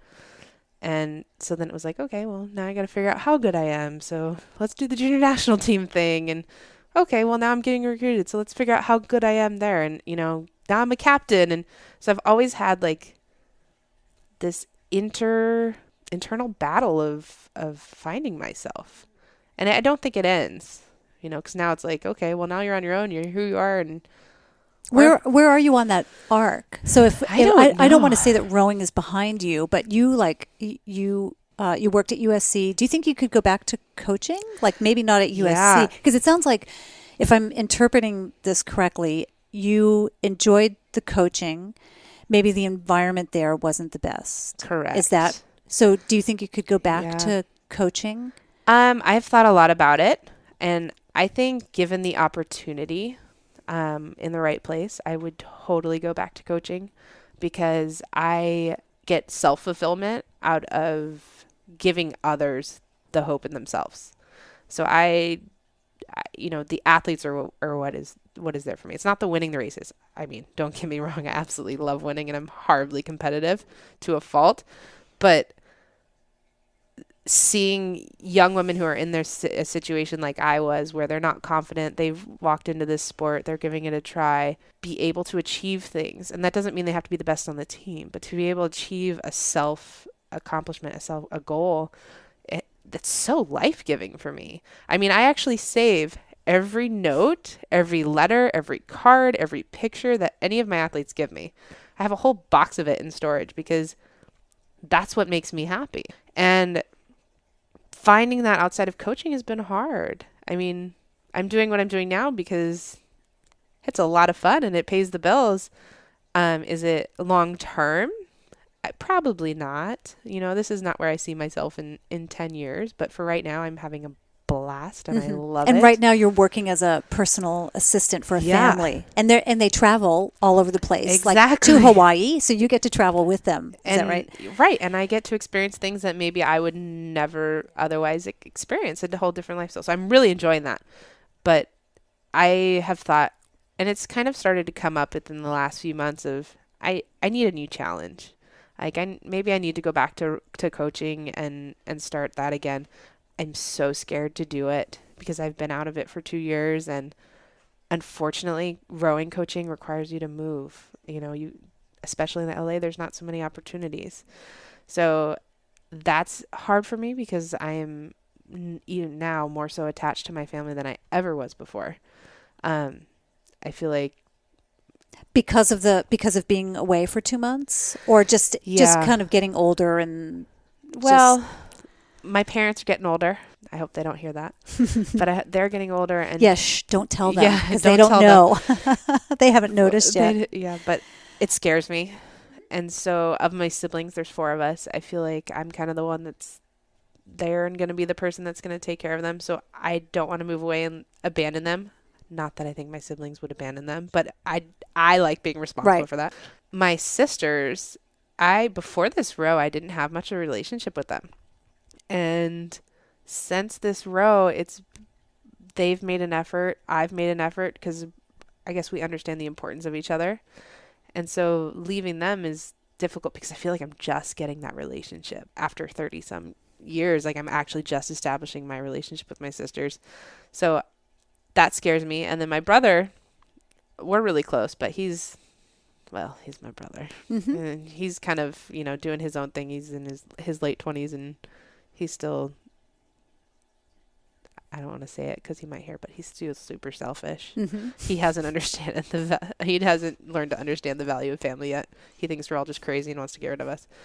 But so being around my family is important to me, because as much as I want to pursue my own goals, and I would up and move anywhere for a rowing coach job and have a farm with animals or whatever it might be, it's more important to me to be around my family.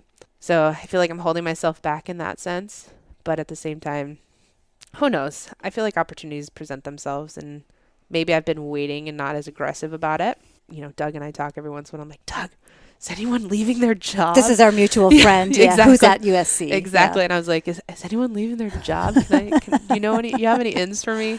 And I've had a few opportunities, and I applied to a few jobs right when I think last year, actually, before I took this job that I'm at right now. It just, nothing worked out. And I was like, okay, well, I wasn't devastated by it not working out, because maybe that wasn't my path at the time. I needed to refine my passion for rowing, because it had been so shredded through my 5 years at USC. So we'll see. I would love to, I think, because I miss that. At the same time, coaching rowing, for some reason, I mean, you think we were solving world problems because it's 6 days a week, 11 months out of the year. It's crazy, you know? But, I mean, I can't really deny. But you love it. Yeah, I can't deny it. And some days I'm like, no, I'm just giving it up. But you need to sit down with your pad of paper again. Yes, no, right? maybe. I mean, I've even taken down most of my rowing stuff in here. Like, I think all I have is the one oar. It's all in storage because I have all my office stuff, everything, because I was like, I can't. What happened when you got back after the race? And then, so you came back, you had left your job. Yeah. You came back home after a couple of months. Yeah. And then did you think, and I don't mean this in an egotistical way, but kind of like, hey, I'm the hot shot now. Like, look at what I just did. Yeah. And look at me. And then what happened? Yeah. So, well, outwardly, I'm always super humble and mostly humble. I hate attention and all that stuff. So I think I pushed it so far away that when I got back, everyone's like, okay, well, whatever. But then secretly inside, I was like, well, I just rode across an ocean. Like, shouldn't you be calling me to hang out? And shouldn't, I be getting phone interviews and job opportunities? Podcasts? Yeah, where are my podcast invitations? Yeah, but, nothing happened. And that was... You weren't on the Today Show or Good Morning America? Oh, no. Or... And I think, my boyfriend even, sent emails to, the local news. Was like, hey, you should interview her. And this was great. Totally. And no one bit. Huh. And, I mean, media, I understand it. They don't really care about all the, fun, amazing, life-giving things that are happening in the world all the time. So it was a very harsh reality for me. Because I'm like, I was so confident that I was going to come back. And this was going to be the culmination of my rowing career. And colleges were going to knock on my door and say, we want you to come coach our team. And instead it was like, what's ocean rowing? And I was like, what's a boat look like? Yeah, exactly. Pop-Tarts. Exactly. And I was like, oh, okay, well. And so then that kind of spiraled me into this, I am nothing special. And then because I had no job, but I had chosen to really, I had already made the decision before the race to not get a job right when I came back.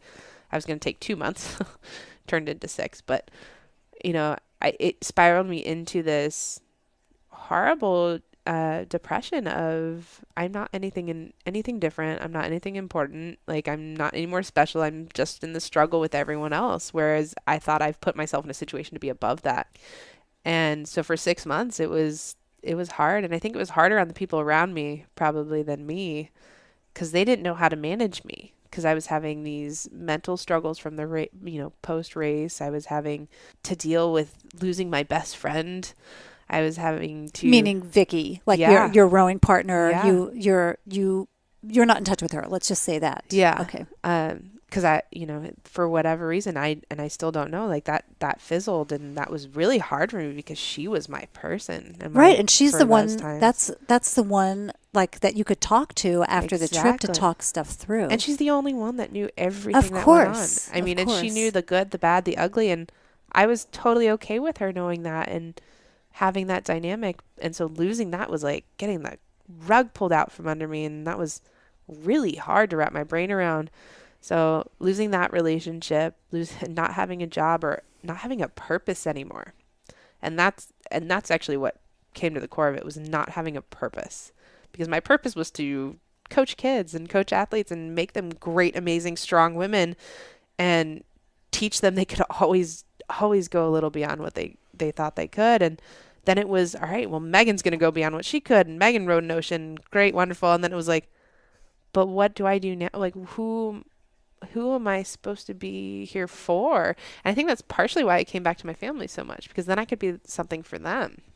I could be the person that takes care of them, and that became my new purpose. And then after 6 months, and and I'm fully open about it. I actually, met with doctors and was like, something's wrong with me. I cannot pull myself out of this hole. They're like, all right, well, let's try you on a little, depression medication and see how that goes. And I was like, so against it. I was like, I want kids. I don't want to have to deal with this and go off of it. And I'm not going to be dependent on this. I was really against it. I was like, nothing's wrong with me.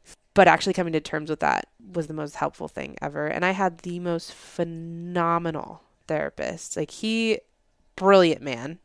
And he just completely understands everything before you even do. Like, he was great. He really, not pushed me, but he guided me in that direction. Tried to make me see that it wasn't the end of the world. He's like, sometimes you're rowing a boat and you just can't get up that next wave. You just need a little help. So anyway, so I went on that medication for a little bit, and it totally got me to the top of the next wave. And then I was like, okay, 6 months, I'm good. Let's get a job. Okay, my credit card bills, going up because I've been living on it for 6 months. So I was like, I just want to have fun and make money. And so I found the job that I'm in right now, and it's exactly what it's been. It's been perfect for me. I mean, it's sad because they're like my new family, a new part of me. There's 3 kids in the family and the parents, and then you're with them. Probably, is it 5 days a week? Yes, that you're there. So 5 days a week, and then travel. Yeah, and they have a dog that I'm in love with because I love animals. Yeah, it's like it's a fun. I love the people I work with there. It's a great dynamic, and it's the opposite of what I was in. It's flexible. It's supportive. I can actually communicate with my boss. The opposite of what you were in at USC? Exactly. Or okay, yeah. And she's, we go someplace, she goes, I could see you living here. You should move and live here. Like when we were in Aspen, because I'm pretty outdoorsy, she was like, you could totally live here. And I'm like, I could, but I couldn't because there's no ocean. Right. So she's supportive, and I feel like when the time comes and I leave, it'll be a positive situation. Sure. I couldn't even imagine that with my last job. So it's really been a blessing. It sounds like you are exactly where you need to be. Exactly. And it's like you said, like you came back and you're like, hey, I'm like, look what I just did. And kind of no one's looking or recognizing it. Mm-hmm. It's a really odd world that we live in. Because I was thinking, well, what if you had done it? You said the first year was 2014 that they did it. I believe so, yeah. So like, what if you had done it in 2014? It might have been a different response that you got. But like, I just think it's a really sad world that we live in when the people who are getting the most recognition are the Instagram stars who are showing their booties and like just doing crazy stuff in their travels or in their sports or whatever it is. And they've got 1 million viewers. And that I just think, I don't know, I'm just formulating this right now because I think of it myself. I'm like, where's the 1 million listeners for the podcast? Or where's my 1 million, people on my website or my tours or whatever? How come it's not huge? And I think what it takes right now is I just think it takes a lot of us doing smaller things to affect the people around us who are just immediately around us, because there's so much craziness in the world. And I'm talking like very politically, like very much like politically, like in the government, not only here, but abroad. So there's all this craziness that we have to deal with. Mm-hmm. But then if there's just people, who are like you, who are inspiring on a smaller level, because you're certainly inspiring to me. Like, oh my God. Like I said, like when I pulled up, I was like, here's the badass. Like, holy shit, what you did. Like, that's amazing. Thank you. I think if we just get those stories out too, and just realize that it doesn't take 1 million Instagram followers to be an important person. It's really just being good to the people around us and inspiring and sharing information and coaching people, mentoring people that are around us. Yeah. And like you said, initially I expected to have all those followers and all that. And not that I ever sought any sort of fame, because that is the opposite of who I am. But I expected to have some sort of interest and attention, and not having that actually has kind of made me take a step back and look at the world in a different light of, this is ridiculous. I watch, people here, there, or the other place, and I'm like, well, especially Southern California. Like, no offense, but but it's totally. Like this is like the epicenter of just getting recognition for doing the craziest things. Exactly. Right? For doing nothing. I mean, we don't own cable TV anymore, or we don't have that, because I'm just like, we don't have any TV. Yeah, I mean, we have an Apple TV that we watch movies, because they're entertaining. But and then you have control over what you're putting in your exactly. in your And it's sad because I don't know half of what's going on in the world. I know. But I'm totally okay with it. I know. Because I sit there and I watch it and I'm like, this is absolutely ridiculous. When I see a tabloid cover at the grocery store, I'm like, I don't know who that is. I don't know who that is. I'm horrible with like, that. what? I'm like so proud of myself. Like, I have no idea who you are. Yeah, Like, I had a friend come down and we went to the SAG Awards, the red carpet. And she's like, oh, that's so-and-so. And I'm like, I know. I have no idea. We were at Sundance in January in Park City, and it was the same thing. We're walking through the streets of Park City, and there's people like, "Oh, so and so's over there," and I'm like, I have no idea who that is. Yeah, and I'm me too. I know you're an actor, but I have no idea who your name is, and you're not all that. So Exactly. I'm like, Exactly. And I feel bad for people sometimes. I'm like, that must not be great to be there. And like I see where I work, I see some people in the groceries. I saw Gina Davis in CVS. oh yeah, And I'm like, and I walk by her and I look at her and I'm like, God, that lady looks familiar. And I literally was like, who is that? Yeah. I was like, is she a mom of someone? Oh, When I that's wrote, funny. it took me a while. Yeah. And then I was like, holy moly, that's Yeah. Gina Davis. And then I was like, she was wearing baggy jeans and whatever. And I'm like, see, take a picture, get $1 million, put it on the cover. no, of I would never People. even think No, I'm twice just about that. kidding. You know what I mean? I'm But it just was kidding. like, I don't, yeah, I don't get it. But I don't get like all the superficial aspects of everything, like having all these electronics and the next best thing, and it means nothing Yeah. to me anymore. Yeah, especially when you're out, like rowing for 2 months and you're Yeah. without, and you Yeah. realize that oatmeal tastes pretty good sometimes, and a Exactly. Pop-Tart tastes pretty good sometimes. I mean, the only thing that I spend money on really is like my Jeep. I love it, and it's just because it's a giant toy, really. But it's not like a superficial thing for me. It's like I have fun. Yeah, with it, right. You know. Mhm. Yeah, so I just no. And growing up here, I think that was a huge factor in my, lack of confidence growing up and my insecurities. But You okay. mean being surrounded by the Oh, yeah. superficiality of it? yeah, because my Oh. parents, I grew up in a 2-bedroom apartment, pretty humble beginnings, and they did everything they could and sent me to, a really great private school. But I was going to school with kids who were full of very affluent families, and being around that all the time, it was really difficult. And I resented it almost from my parents in hindsight.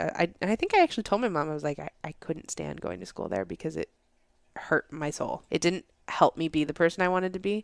So I think it took me longer to kind of figure out who I was, because I was always trying to keep up with the kids around me and fake it to make it. And it was just an absolutely ridiculous, fruitless struggle for nothing. And then, I still talk to a bunch of those kids, but I'm looking in hindsight, I'm like, but I'm the one that rode across an ocean, and none of those kids have rode across an ocean. Do you know what I mean? So it's very interesting. It is, and I've always felt uncomfortable here in Yeah. in the LA area, and like Southern California in general. Yeah. And so I'll tell you a little story. So I got invited down to come speak at an event that's tomorrow, and it's professional women in the travel industry, and I think there are some others who are coming from other parts of the country, but I think mostly, I'm not sure, but it seems like a lot of them are LA based. I almost turned it down because I'm like, oh, that's not my environment, And I Yeah. thought, well, it's an opportunity, I might make some networking. I'm glad I'm here, right? Like Yeah. I got to meet you. Exactly. But I thought, I can come down there and do some networking.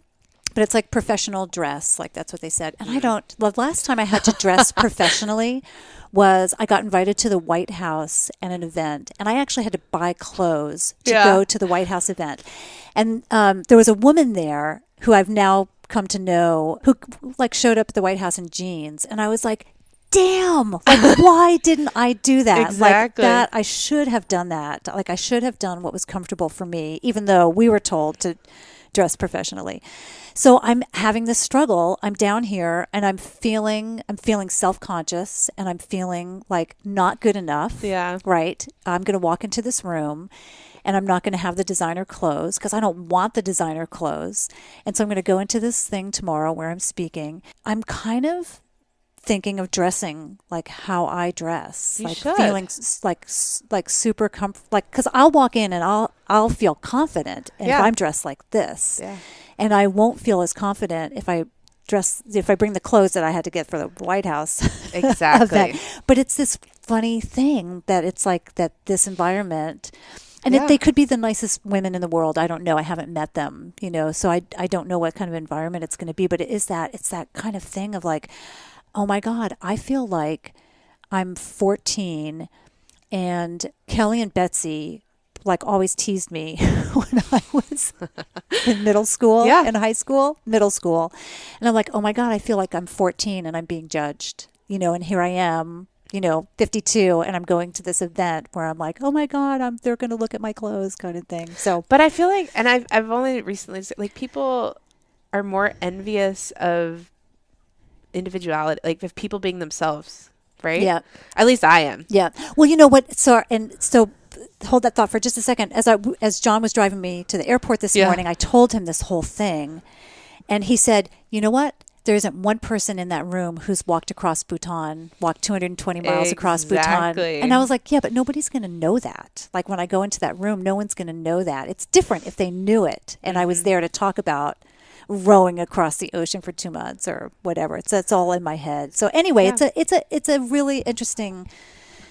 That could be a 45-minute conversation right there, because I think it's an interesting topic about how we were brought up, and like mine was a lower middle class family in a upper middle class environment, right? Where I couldn't keep up with the kids too. I mean, I grew up in Santa Monica hunting and fishing and camping, and like that doesn't happen. No, it doesn't at all. And so I do not fit this description of Los Angeles by any means. So I completely understand. I've always been like the odd man out, the weirdo. Good. Well, keep being weird. I finally embraced it, and I just, I enjoy being weird. Good. But it's not weird. I enjoy just being you. Enjoying the world and life, and I don't need I'm going on a girls trip coming up with my 4 friends from college, and we're all texting the other day, and they're like, "Ooh, let's have a night out." And someone's like, "Well, I'm gonna get my going out shirt," and someone's like, "Well, I'm gonna put lipstick." I'm like, I don't own a going out shirt, and I definitely don't own lipstick. I don't think I've ever bought any. I was like, so I'll be wearing my jeans and my Uggs and a flannel shirt. That's awesome. Like, that's not me. Yeah, that is awesome. It's just, and and I like never appreciated it from my parents until now. And I'm like, my parents, I mean, they took me fishing. They took me hunting. They took me camping. Like, we didn't go on resort vacations. Like, but I appreciate But you're the outdoor girl. Yeah. And you know what's funny is now I don't like that. I don't enjoy it. There's nothing life-giving about it. It's commercialized. It's not interesting to me. I enjoy my dad's secret spots where we go to Ramona Burrito in Compton and get this beautifully nasty burrito. And it tastes amazing, and no one else gets ever. I think you have a TED Talk in you. Really? Mm-hmm. I totally think you have a TED Talk. That would be awesome, because I listen to TED Talks all the time. I think you have a TED Talk, for sure. Just as we wrap up here, first let me just ask you, is there anything that we didn't cover that you'd like to say? I don't know. We covered a lot. I don't know. Kind of went down a lot of different paths. But was there something like, oh gosh, I want to tell that one underlying story? Message? Yeah, underlying message, or was there a story that I didn't know to ask about, or? Oh goodness! I mean, there's so many stories with the actual row that's. I actually came home and I had to write them all down before I'd forget them. See, you have a book in you. I was gonna do it, and I actually had one of my old athletes was gonna help me write it, because she's just a great writer, but she got super busy and she had just graduated trying to find a job, so she kind of fell through, and then I honestly put everything on a back burner because I was really depressed and frustrated. So it might come out of me soon. Yeah. We'll see. But I don't know. I guess my whole takeaway from this whole thing, and it's kind of like I said, this has been like a culmination of my life for the most part. It's and I don't want to say just follow your dreams, because this was never my dream. But, and it kind of stems from, like I said, all my athletes, is starting to figure out who you are, but pushing yourself beyond what you think you can do. I mean, quitting has never been an option for me. Like, I've never wanted to quit anything. And that race, I wanted to quit so many times, but I never would have done that because there's so many other positives that outweighed it. And the end result was more than I could have imagined. Like, just the feeling of accomplishment. Oh my gosh. Like, having that overwhelming happiness and then overwhelming sadness that it was over. Like, total highlight of my life. But I think it's put me in a situation to want that more. So now I'm excited to see what I'm going to kind of fall into next. And so I feel like it's just the little, it starts with like the little accomplishments and like grows bigger and bigger and bigger. And you don't have to row across an ocean to do it, but you know, you could. I'm sure Chris would appreciate it if he got a few more rowers out there. In the end, nothing's worth it for, you know, nothing's worth not trying for, you know. Did I say that right? Yeah, So, I got it totally. yeah. I usually ask people at the end of this what it means to them to be bold, but I kind of think you just wrapped it up. You put like a little bow on it. Oh God. Yeah. Yeah. I mean, I guess, and that's my life philosophy now. It's like I have a problem saying no, and people give me so much crap for it, but it's never worth not saying yes. You know. Wow. So, good. it's worth a shot. I can't wait to see what you do next. I know. I got to get it together. Maybe someone will call me after this and be like, Megan, you want to go row another ocean? Oh, totally. I don't think my family Maybe would love you could it. say, maybe I do. I don't know. Oh, I've thought about it. Trust me. Of course. Because there's always unfinished business. So finding something else. Very neat. Are you on social media? Where can people find you? Yeah. So I'm on Instagram and Facebook. That's about it. Is it? What are your handles? Oh, well, that's a good question. I think my Instagram is Meg NBB. Okay. Like, you know what I'll do? I'll just Yeah. follow up with you and I'll link to them in Okay, the show perfect. notes. Yeah, 'cause I'd have to look it I up. know I have to do the same thing. I'm like, I'm like Wander Gal somewhere. I'm Wanderluster. I'm like, I can't figure it out. Yeah, no, I'm not very good at that. But that's the only places I think I am. Because like I said, I'm not overly. And I mean, I'm on Instagram because I think it's fun and entertaining. Mostly I follow all the ocean people and their conservation efforts, and it makes me really sad. But yeah. Well, maybe we'll see you on TED soon. Oh, we'll at see. least at TEDx. Yeah. Yeah, right.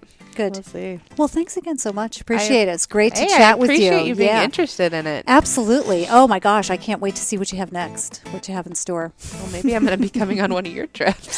So Well, we'll maybe see. why don't you row up to Seattle? Hey, that's a thought. I think I'd probably go the other direction. Well, But that would make more sense. We'll start it's a from lot Seattle. easier. Come start from Seattle. Start from Seattle. Well, Yeah. Leah actually was talking about having to do that. So I don't know. Good. We'll see. Oh, there's something coming. I know it. Well, thanks again. I appreciate it. All right. Thank you. I told you that is just crazy. Hopefully, you've had a chance to check out the photo of her boat on the Be Bold podcast website. And I'll add another photo of them in the boat with a wave that just makes my heart skip a beat. By the way, in case you're interested, I went to that event in LA that I mentioned in the conversation. I showed up in my purple Doc Marten boots, jeans, and a purple top. And despite my concerns about not having been appropriately dressed, I felt fine. I was just totally much more confident than if I had been all dressed up and not feeling great about my non-designer clothes. Definitely everyone was dressed business casual, but most everyone. There was another speaker there in sweatpants and sneakers. And they actually were kind of joking with her that she was in her athleisure wear. So I didn't feel so bad being in my jeans and my purple Doc Martens. So to each her own, right? A reminder that if you like what you hear on this podcast, please take a moment to subscribe in iTunes, Stitcher, or Google Play. Or you can now find the podcast, the Be Bold podcast, on Spotify. Please do share this episode with anyone whom you think might enjoy it. Megan has a really inspiring story, and I'd love for more people to hear about her and about that amazing trip. You can find out more about me by visiting wanderlustandlipstick.com. And if you feel like being bold yourself, you can join me on one of our Wander tours. We have trips to both North and South India that have just recently been announced. So you can join one of those fantastic trips. Or you can come to Africa with me early next year, and that includes a trek up Kilimanjaro, a a Tanzanian safari, and a gorilla trek in Rwanda. One of my favorite destinations is Papua New Guinea, and I've got space on a co-ed trip there this summer, as well as a culinary tour to Santa Fe in June. You'll find all of those on wandertours.com. If you'd like to connect with me, you can friend me on Facebook, and I'm WanderGal on Instagram. And if you sign up for my newsletter on the Wanderlust and Lipstick site, you'll receive a series of tips for making your travels safer. Finally, the ladies can join us on our Be Bold Facebook group. We've got more than 2,500 members in that group. And it's where we share goals, talk about our setbacks, and where you can find words of encouragement and inspiration from others. Thank you for joining me for another episode of the Be Bold podcast. Until next time, be bold.